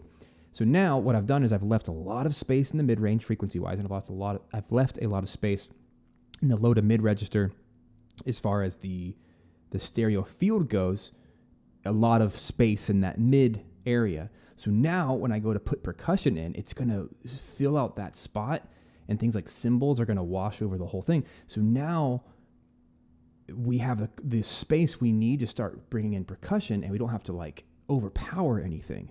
So as long as the percussion can just be risen underneath to fill in that space, it's going to be a very solid mix. So I'm glad that's what I've been doing for this time around. And actually, my coworkers agree that these Sakimoto mixes are the best I've ever done. I think I've, number one, just grown as a mixer, but second, I've grown in the process of simplifying. You notice I haven't like done individual solo of everything, but I've chosen very particular things to try to listen to by themselves and then in the larger group. And now all that's left is to get all the percussion and to fill in the spaces. And that's really where the beefiness is going to come. And I'm excited about that. So here we go. Let's do it. And I would like to record some live percussion as well very shortly, but let's see what we got to work with first. And I think we're going to be good. I do want to put orc chimes back up top. And let's grab probably the most, like, I'm trying to go in order of priority of like, what are the things that really need to stand out that sound the most important? Body bells. This was a Sakimoto choice that I want to honor and keep. This actually reminds me of Final Fantasy XII. If you guys remember the village area with the dudes with like the skulls on their heads as hats. That village. I forgot the name of it, but it's a very tribal Native American thing to have these kind of body bells. And so I wanted to honor that request and keep them in here. I found my own, but I think it's a cool addition, very metallic sounding. So body bells are either you wear them on your shoulders or you put them on your ankles to think of Native American dances and stuff. I'm about to grab my buffalo drum, so it kind of adds that flavor, but it's like walking with armor almost.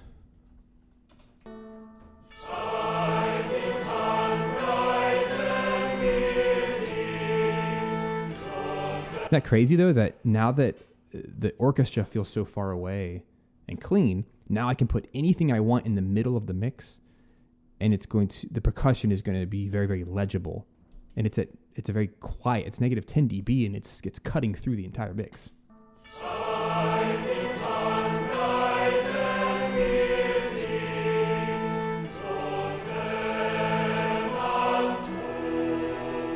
I'm going to start layering stuff in.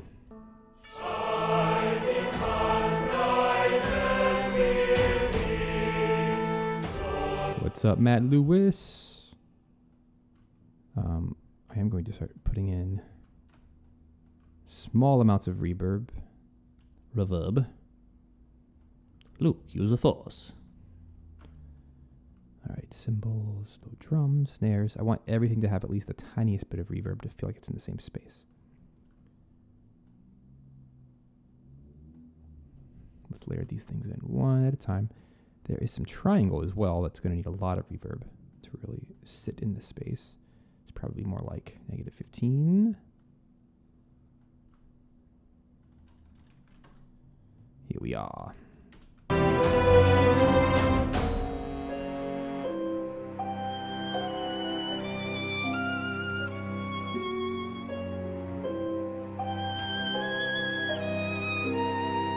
All right, Mr. Harp is getting a little too excited here. So he needs to match the violin because it's a doubling. He's a little early.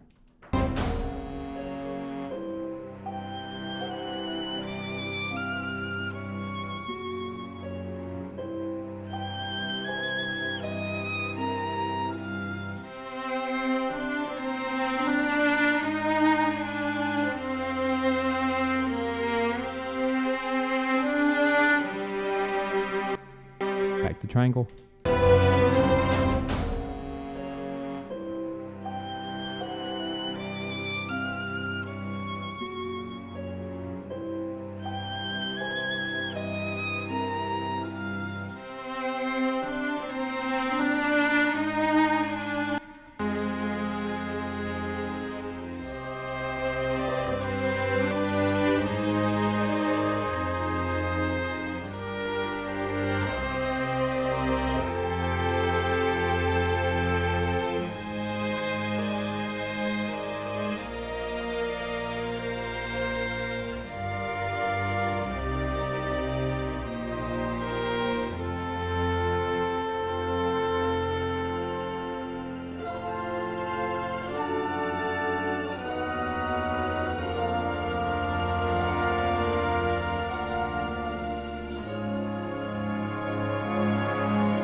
Better straighten up when Matt Everett's around. He's going to get you.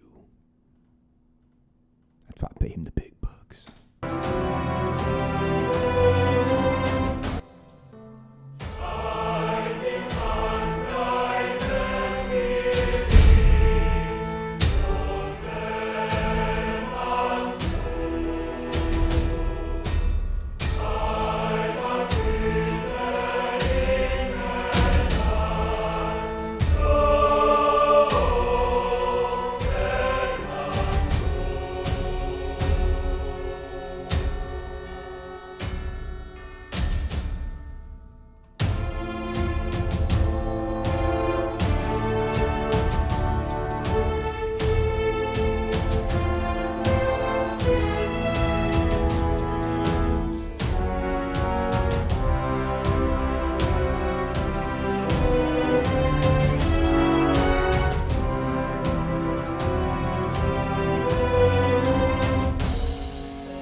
right, we're getting there. I also want to try to add some...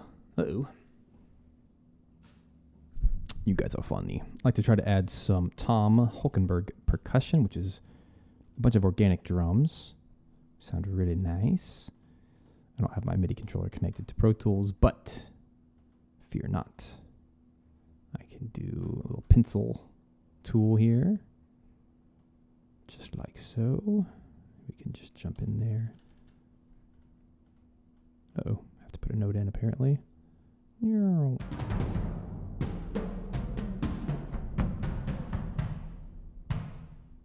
we go. This will keep it consistent anyway by doing it this way. We'll go to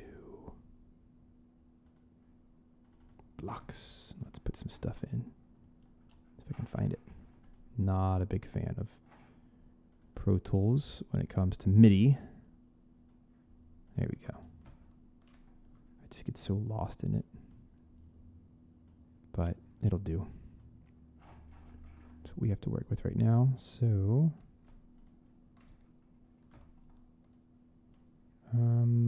let's do this way.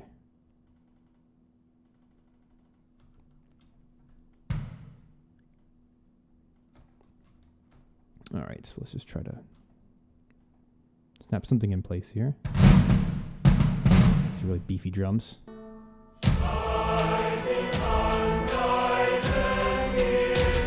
So it's gonna go 1, 2, 3, 4. 2, 3, 4. 1, 2, and a 3, 4. 1, 2, and let's get our 16th notes out.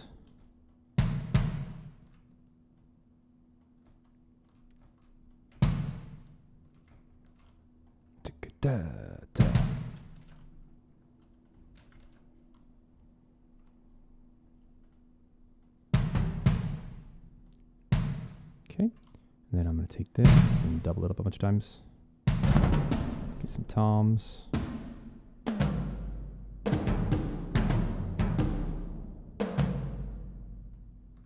High tom, low tom. Like that.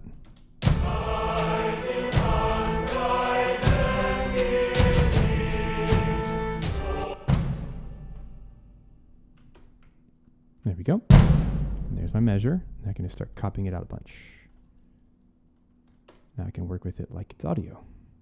It's quite nice. All right. Just like that. Just start doubling it out until this phrase changes. Let's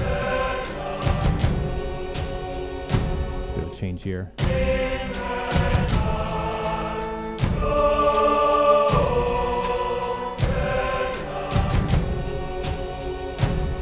This one's different.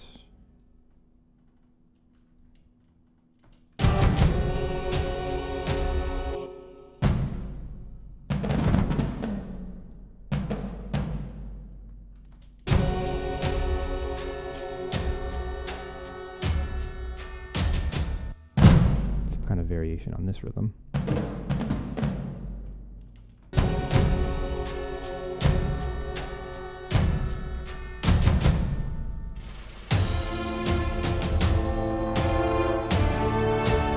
Alright, then it changes to this new rhythm here. Let's figure it out.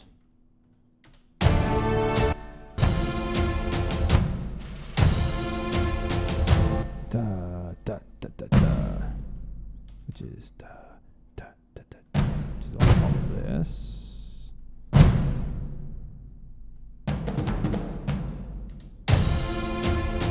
Oh, it's twice as fast, huh? So 1, 2, and a 3. So let's do this.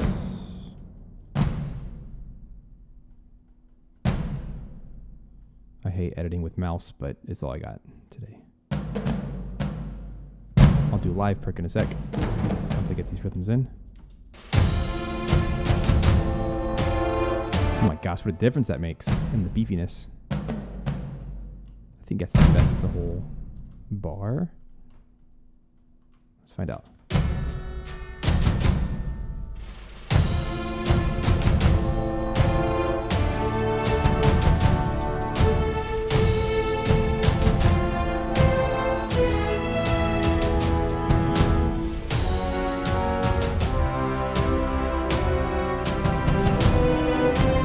little different here.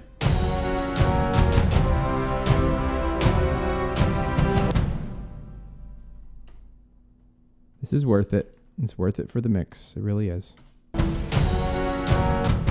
Hope you agree. There's a bunch of quarter notes.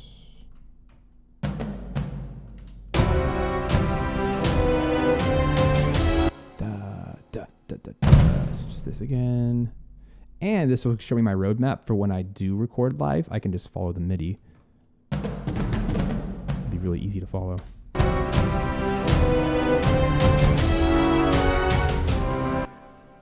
I love this moment because it's like a hemiola, I guess is what you'd call it, where it's like fake changing time signatures.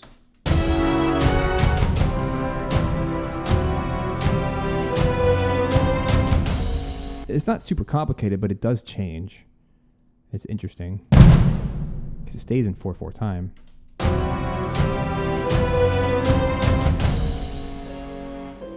And that's the only percussion for the whole thing.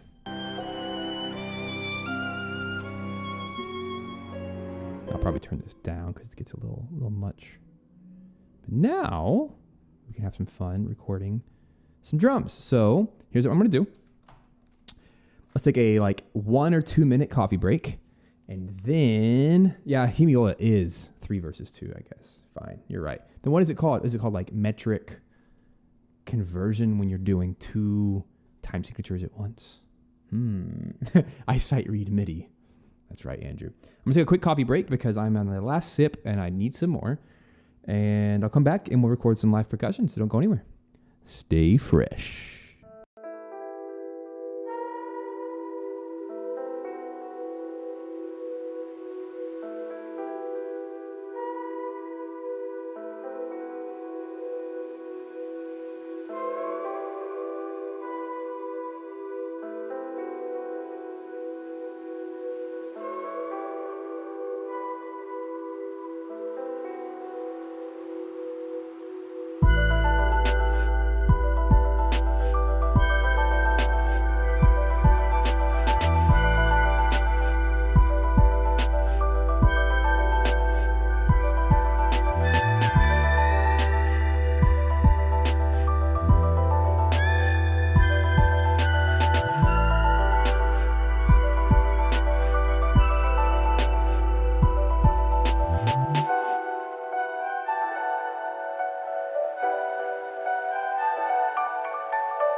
Welcome back to the show, everybody. Hope you're doing fantastic today on this here Thursday.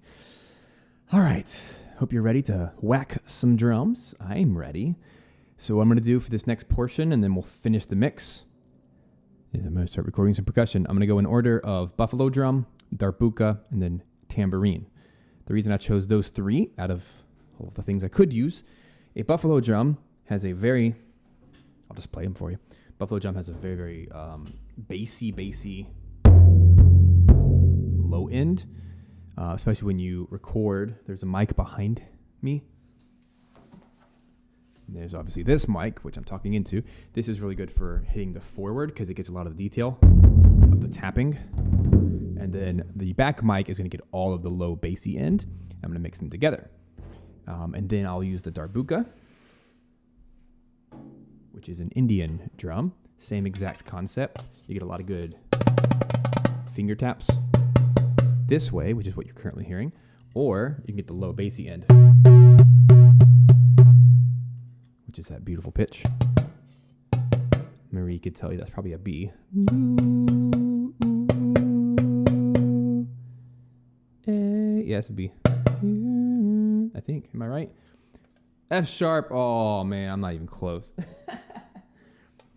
This is why we pay Marie the big bucks. She's an honorary team member.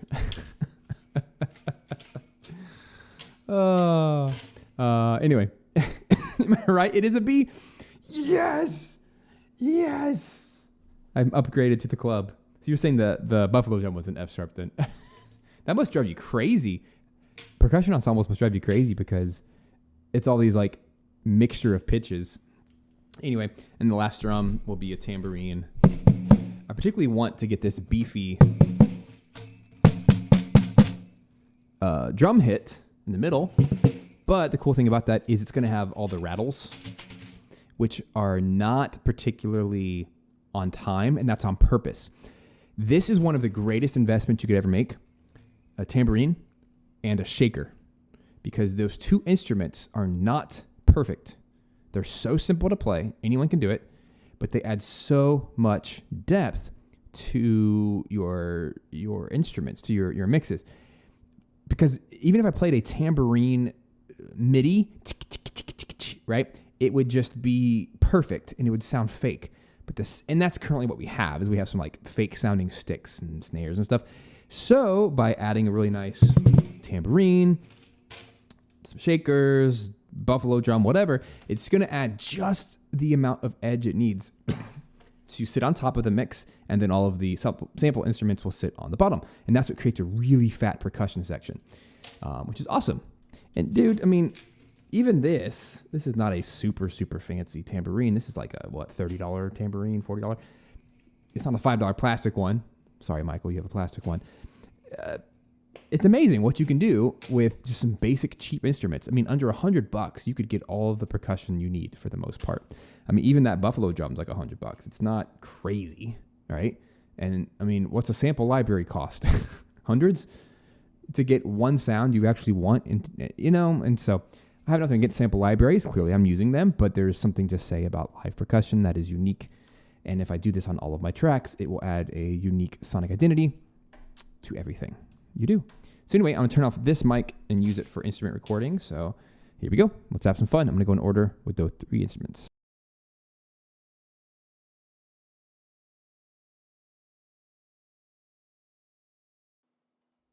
Alrighty. First up is the buffalo drum. Complete with huge mallet.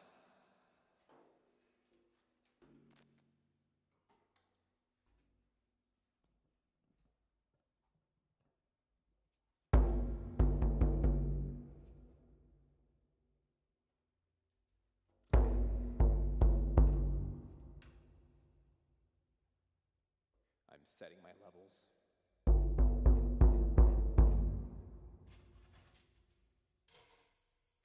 Funny enough, the tambourine is jiggling because it's too close. All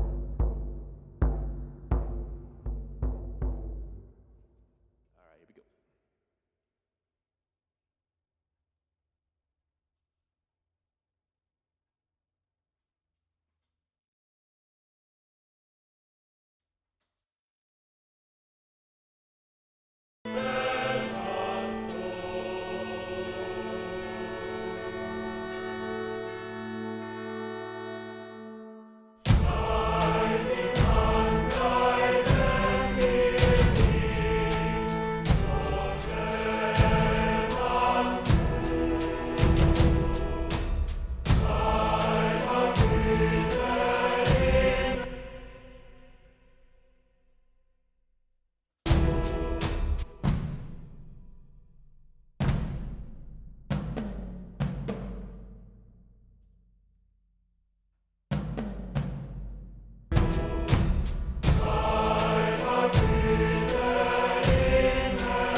Okay, first order of business. Jew thinks that my drum looks like I'm a coffee maker. What in the world? What are you talking about? What in the world? Testing 1, 2, 3. That's a good level. All right, friends. Well, that was fun. I was not expecting to play tambourine like that, but I actually think that it matches the body bells better and might even be a replacement for the body bells. I don't know. But I wanted to follow the rhythm of that instead of playing the drum part of the tambourine. So I may not even need the back part. But let's see what this stuff sounds like, yeah? So here is my percussion. It's going to sound like garbage, but when you layer it in, it starts to sound nice. Cool. I love recording live stuff.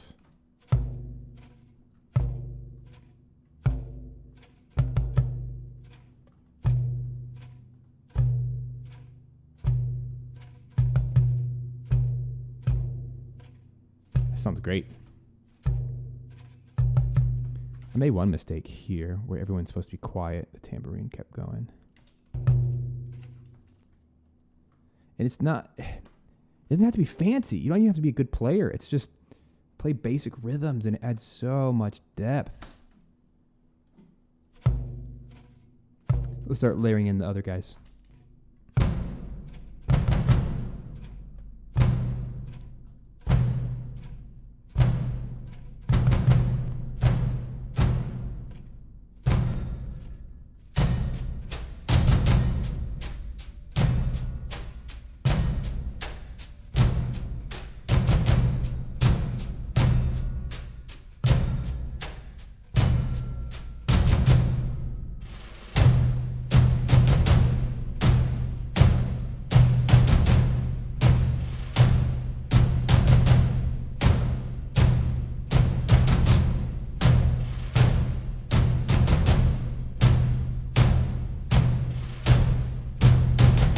All right, check this out, guys. I really want you to hear the difference. So here is before. I'll do a little before and after. So this is before I played any of my own live percussion. Here's what it sounded like.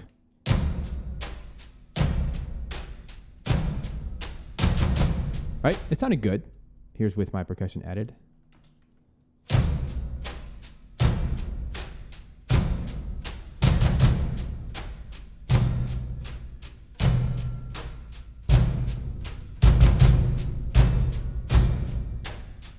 Oh yeah, let's get some of that buffalo drum back.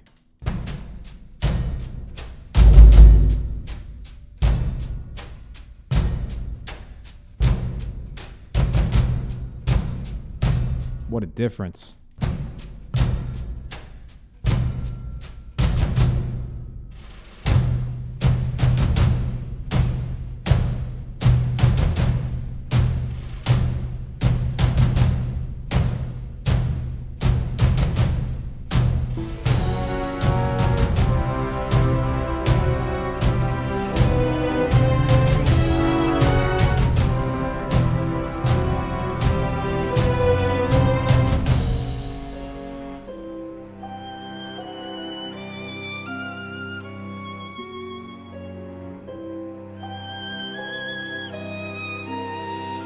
All right, now the fun part.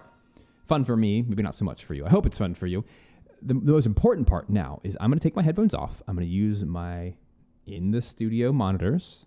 I'm rocking the KRK Rocket 5s. They are flat response monitors, not the best in the world, but they're even. They are flat. My headphones, even though these are $2,000 headphones, they're super nice headphones. They, even at that level, they have a bass boost, and you can't undo that. It's just part of the natural build of the headphone, which makes everything sound super juicy and fat and wonderful, but it's a little bit misleading, so I cannot rely on my headphones for a great mix. Instead, I got to take them off and either use my mixing headphones, which is option 1, which is an okay way of doing it, but the best way is just to use my speakers because I can hear the room and all that good stuff. So let me do that. I'm going to turn my microphone off so you don't hear all the feedback. But let's just mix. So I'm going to spend the next few minutes just mixing, listening to the room, and making it sound even better. So here we go.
All right, friends. So one of the things I get to do now is I get to start to do the mastering process.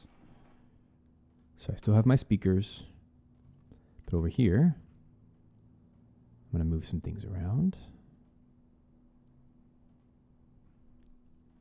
This is so that you guys can hear the Pro Tools audio. Right here, I'm going to grab Ozone. This is very close. And so far, my favorite preset has been, for this soundtrack, has been Enhance Stereo Image. And then I go to the maximizer, put it on the IRC4, drop this down to 0.3, and then this is a 2 dB volume boost. It keeps our LUFS, which is the mastering volume amount, -14, which is good. and nothing's going to hit that ceiling. Let's see how it feels from there.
All right, friends, I'm very close to being done with this.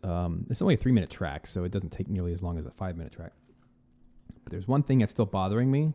I really, really like how he just solves the hurdy-gurdy, 20% on the right, solo cello on the left, 20%. That feels right with the balance of where the melodies are and stuff. But there's a wrong note in the brass. I think it's this one. Here. I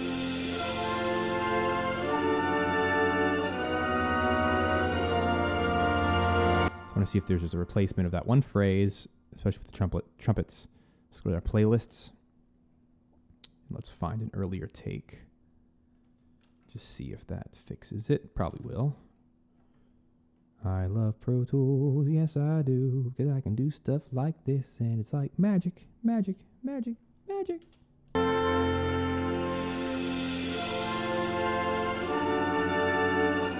There you go. It solves it just like that. How magical is that?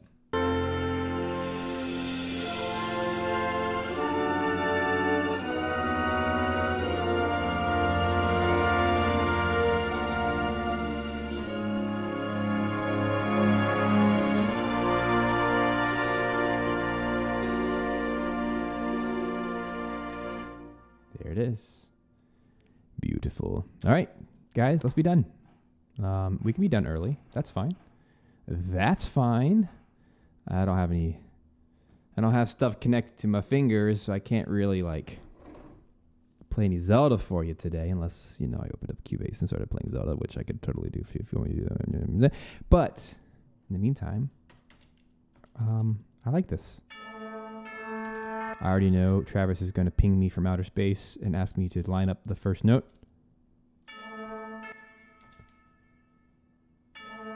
Yeah, he's going to yell at me. So he hates stuff like that. So here's the secret. Spam. Oh, guys, you want to know a super duper awesome, super top secret? Check this out. This is the ultimate Pro Tools wizardry way to do it. Watch.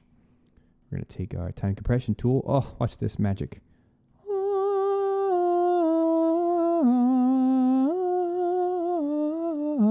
And now it's fixed.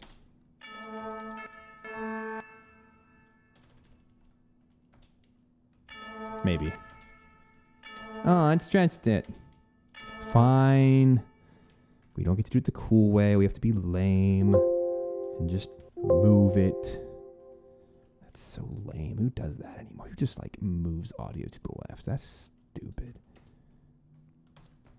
That's dumb. And then you just crossfade. It's fine. It's fine.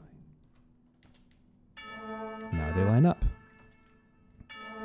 It's still late. It's just the brass comes in late because they're brass. So maybe I should just do the opposite. So chop it and then move it to the right. So we'll do our little fade. Made. Magic, magic, magic, magic. There we go. All the Travises of the world rejoice.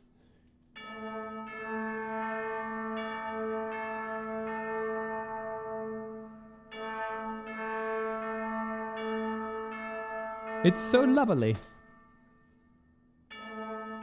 Now I don't have to get the wrath of Travis.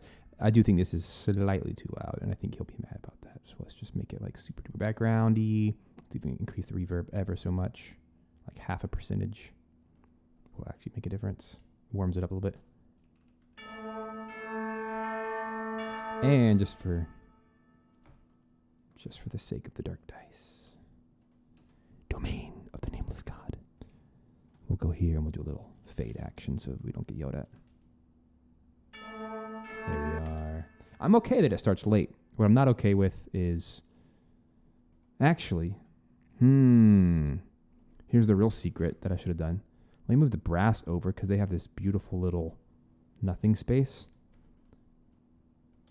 Let's see if that actually solves it better than moving the orc chime. I bet that's going to do an even better job.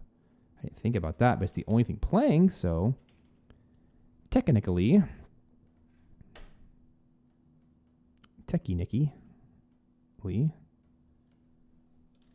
should work better. Oh, baby, that works better. Check that out. How about them apples? Now it's in time. Mwah.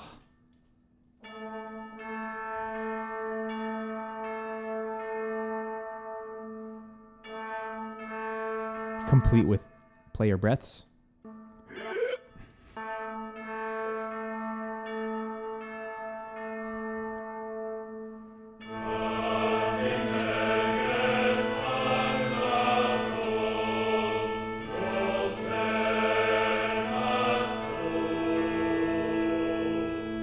This is late. Ticky Nicky.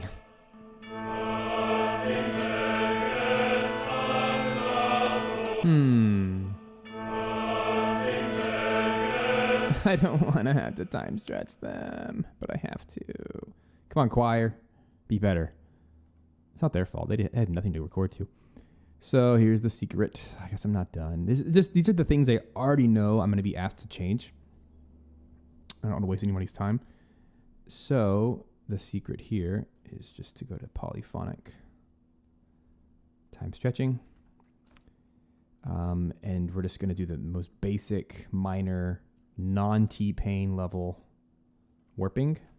This way, we get all the advantages of Pro Tools editing wizardry, but we don't have to like warp it beyond recognition and it sounds bad and unnatural. And all you have to do is pick 2 spots, and it'll try to stretch that. It's the time compression tool, just on a larger scale, and you can visually see it, which is really nice. It's actually super easy to use. Watch this. Boom. So now I can stretch just that spot. And instead of like trying to get stretch out of a tiny little piece, you're actually getting the stretch out of 4 beats worth, and so it's undetectable. Oh, it's so helpful. There we go.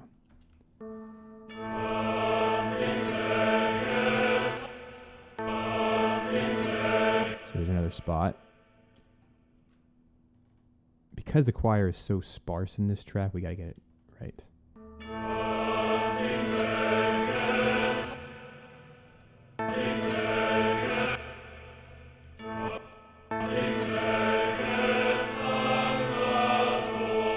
Sounds good.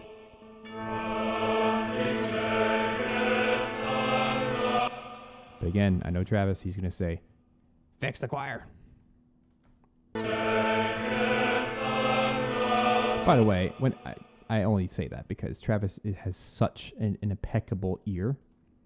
He can hear things I can't hear.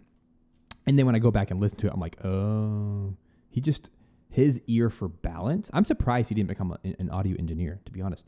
But he does sound design all day, every day for his shows.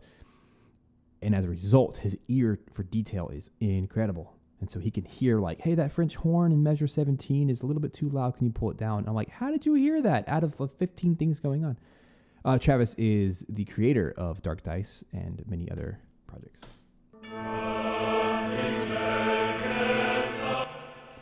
Like I talked about earlier in the show, he's basically Stan Lee, the 21st century version.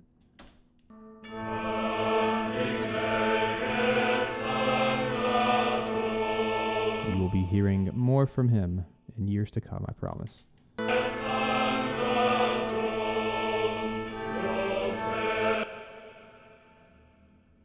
He's building an empire.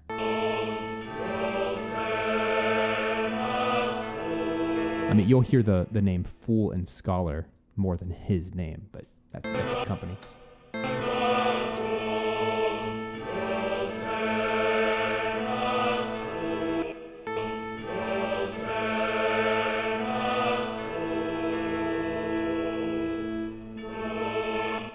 Man, this is helping so much. Because I can find the beats.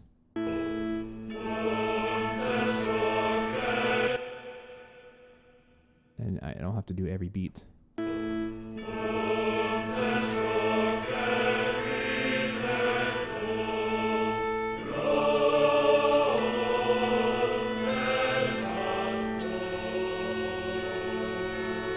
Cool. Sounds good.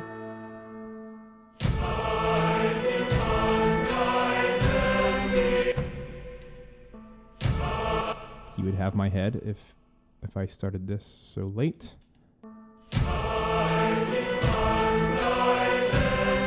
Again, easy fix, just drag this portion over.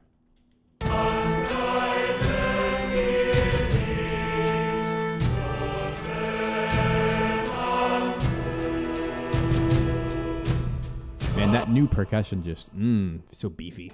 There's another spot right here. Just needs to start a hair earlier. And then it slides everything between my markers to better fit.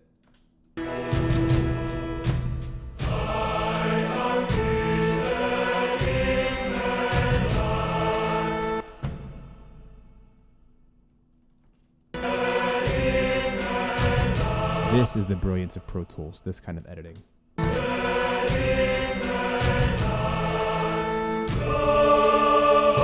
Remember, I'm editing... Oh, I should have turned this off. My bad.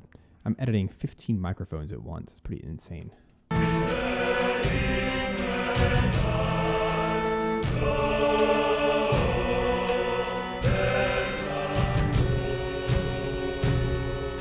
sounds good and fine. Let's get the overdubs back in and try to line them up better. This is the females on top, which I do not have time stretched. I think I should. Let's just do it.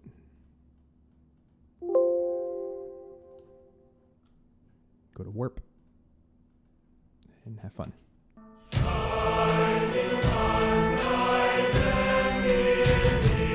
It's pretty amazing because now I can actually visually line these up exactly. I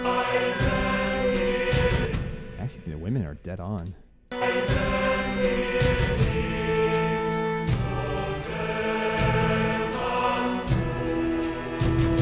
I don't need these. I thought I did. None. Save the RAM. Save the world.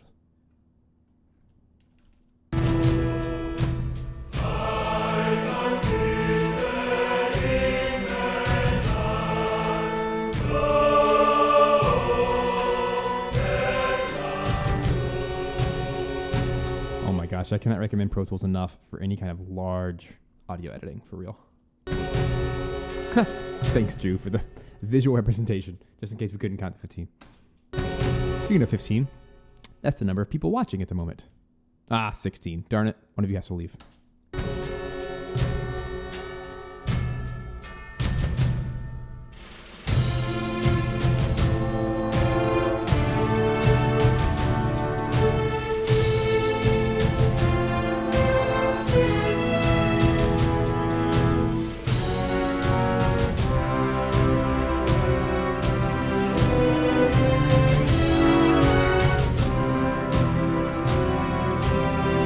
Here's a moment that I didn't hear before.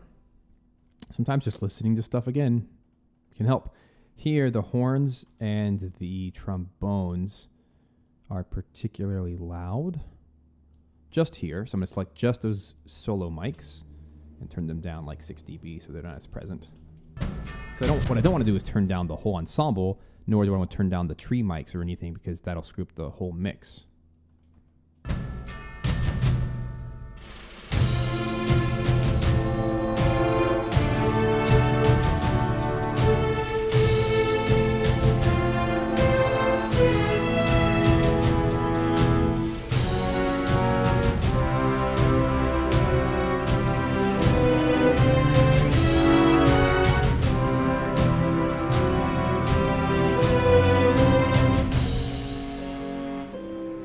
All right, question from Michael. How do I start moving stuff in the audio? I guess you're talking about, so right here in Pro Tools, you can actually choose how you want to view a track.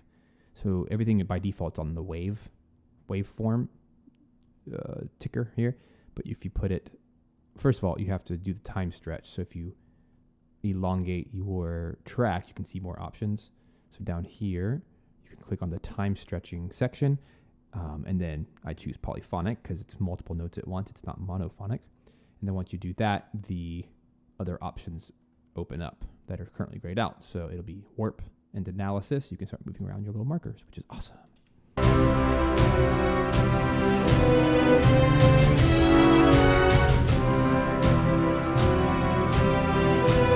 Why, yes. Yes, Vahid, thanks for mentioning that. This section does feel very dirty, and it's because of these brass.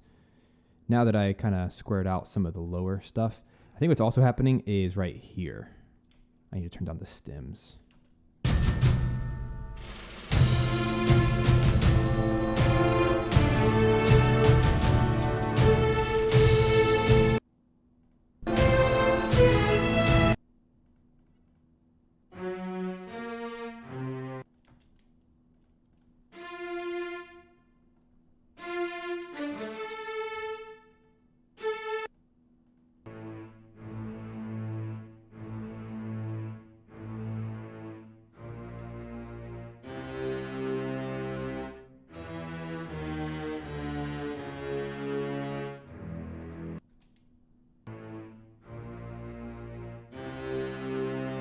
It's getting overloaded.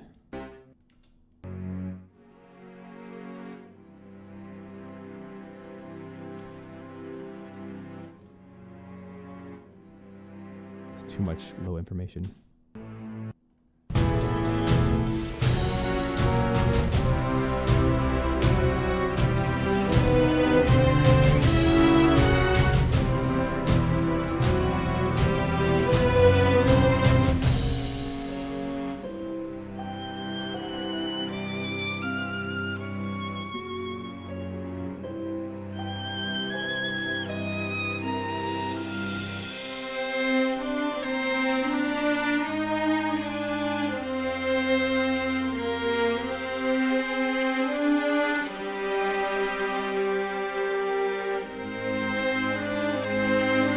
Travis will have my head if he hears that right there. What you guys have to realize is Travis and I have such an incredible relationship that he does not put up with crap from me, which I love. I absolutely love it about him. He calls me out for being lazy if I'm lazy, calling me out for like cutting corners. No. This would be one of those moments where he's like, dude, really? You knew that came late. Fix it. So that came late, so I have to fix it. He always pushes me to be better.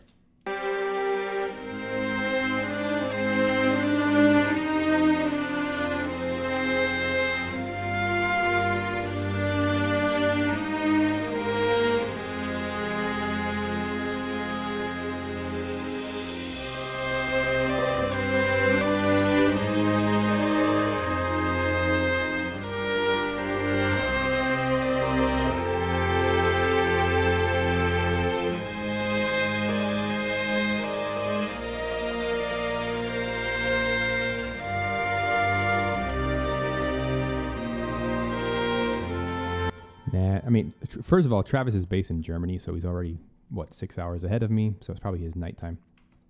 So he's probably not working right now. But if he was working, he'd probably be on a call with China or something. He's like an international emissary. Every time I talk to him, he's like, yeah, I just talked to Japan for 3 hours. About what? And he always calls the country by the name. Not the people there. He's talked to Japan for an hour. All right.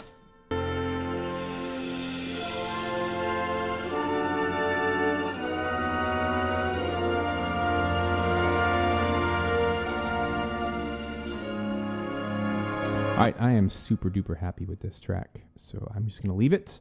I know without a doubt that I'm going to get some edit notes from the team anyway, so I will be back in here editing a few little tiny things.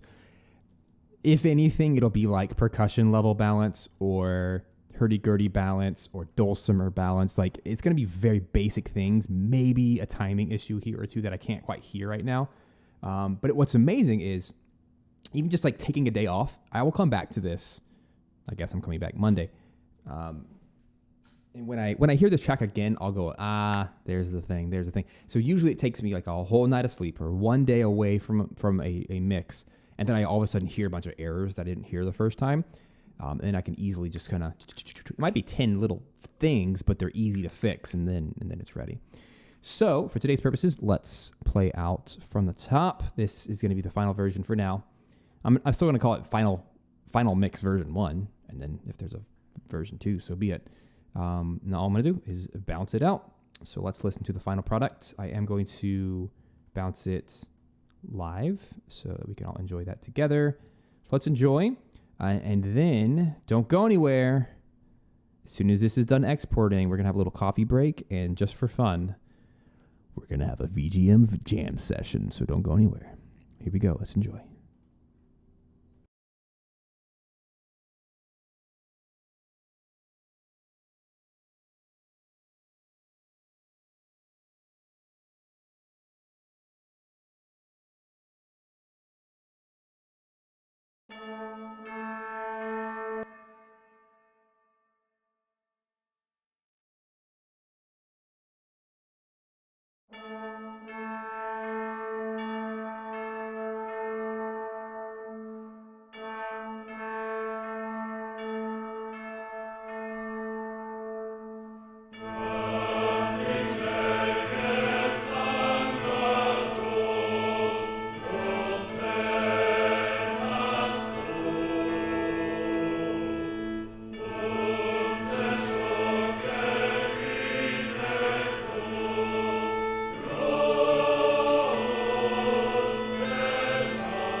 go. Hey, what's up? Welcome, everybody, back to the Live Composing Show. This is your host, Stephen Melin, and this is not a radio show, so I do not need to talk in such short bursts like this. But it's clearly it's the end of the stream, so this is the quintessential point at which I lose my mind, and I play video game music. So therefore, ergo, thereunto, let's party. It's the end of the week for me. Got my stuff done. Got great Vernasko wrapped up. So now we just get to play. So I loaded a recent Cubase session. If you're wondering what this is from, too bad, because I wrote "Don't cheat by reading this." But this is a game I'm currently working on. If you can tell by the orchestral palette plus lots of random things, then maybe you'll have a shot at guessing what game this is for, but doubt it. I doubt it. Matt Everett is the only human, probably, that knows. He's privileged, so maybe you can squeeze it out of him. Start squeezing. All right, guys. I grabbed this palette because it kind of represents all the things. Orchestral mixed with synthy. Let's have a little party. Oh, Micah knows what it is. Yeah, right. Here's a nickel harpa. You ever heard nickel harpa? It's one of the worst instruments ever created. Also, the greatest instrument ever created.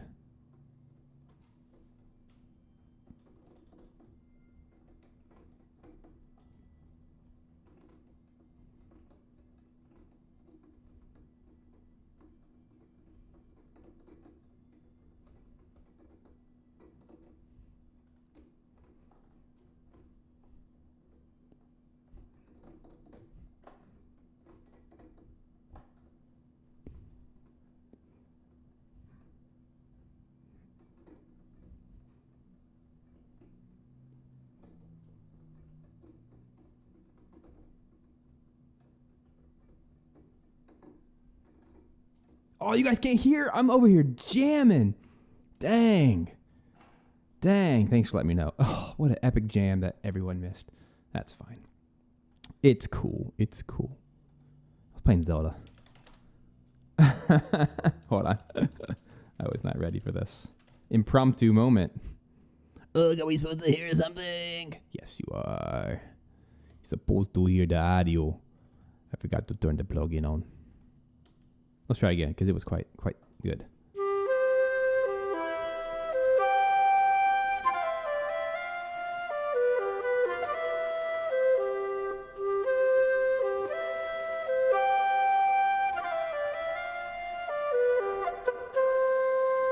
And then I turned it to Pokemon by doing this. I turn some... Let me do this. Too many instruments. Too bad this isn't Digital Performer where you can like type and filter stuff out. Cubase can't do that yet. Maybe one day.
Yeah, that was Pokemon and Zelda combined.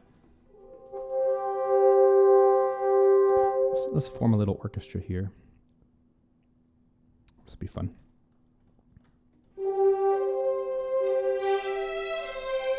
Mike, Twilight Monk. Nope. Twilight Monk was a public announcement. However, Twilight Monk is currently on pause. probably till 4:45.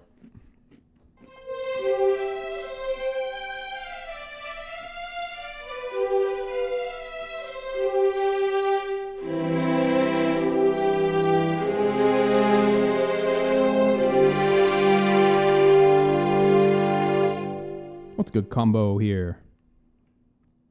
Got to pick your instruments wisely based on range.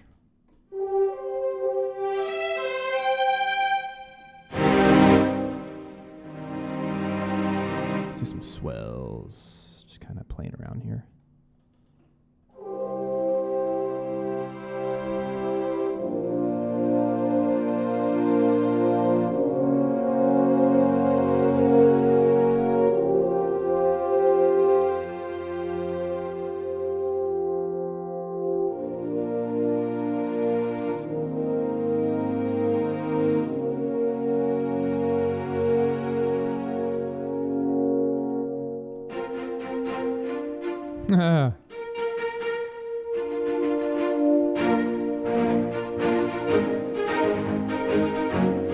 These are too nice.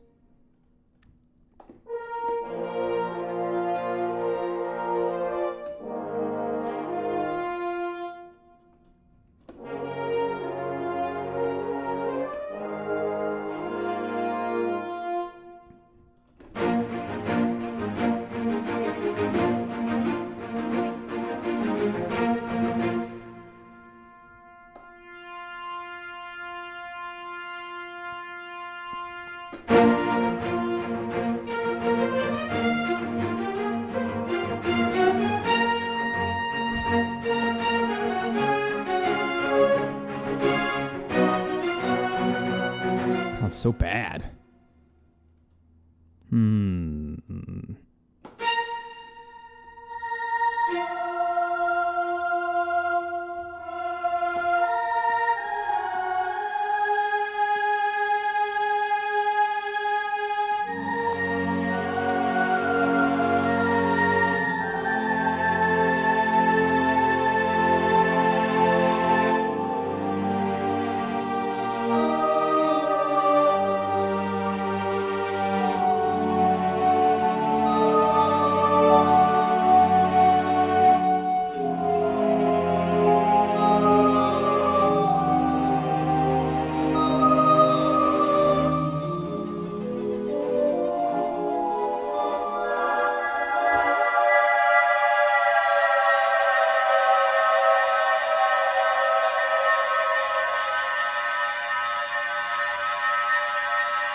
Let me turn my plastic keys off.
Oh, goodness. Getting really out of control now.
Better get ready.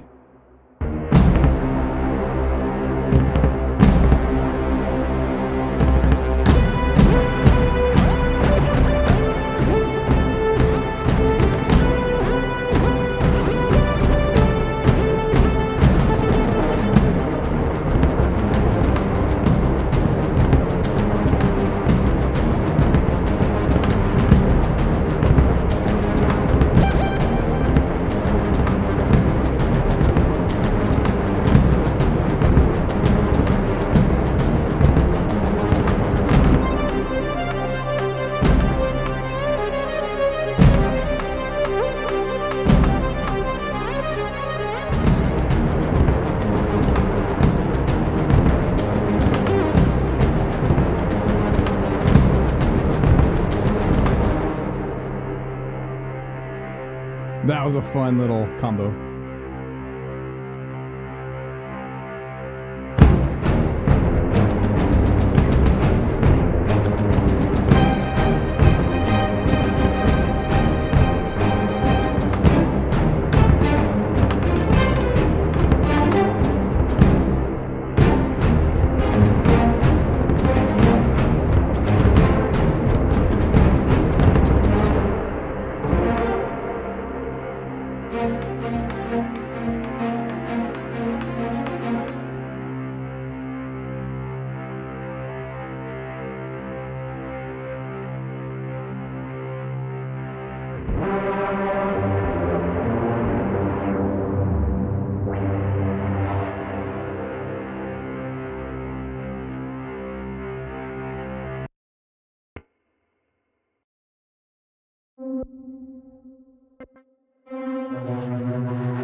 That does remind me of Cadence of Hyrule.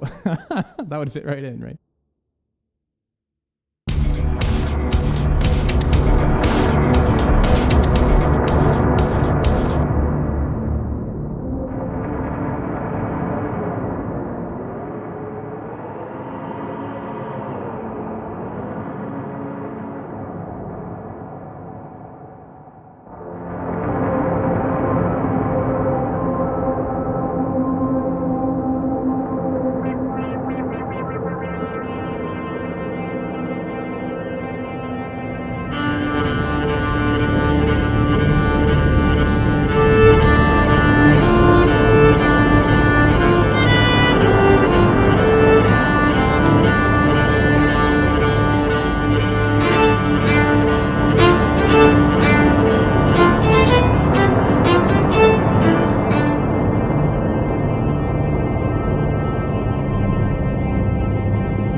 Oh, man.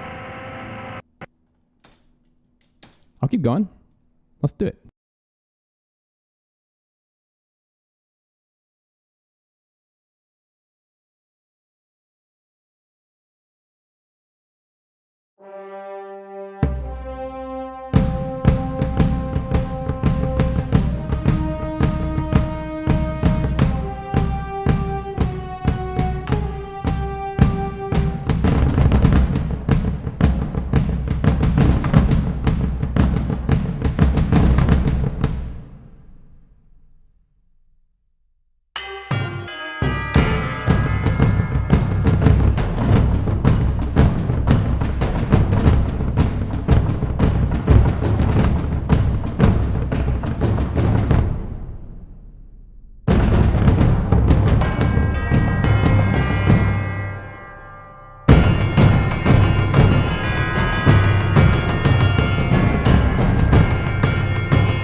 Oh, what to add? What to add? We can do this.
right, friends, that is all the time that we have, or else I'll be holding Mr. Matt hostage, which is not very kind.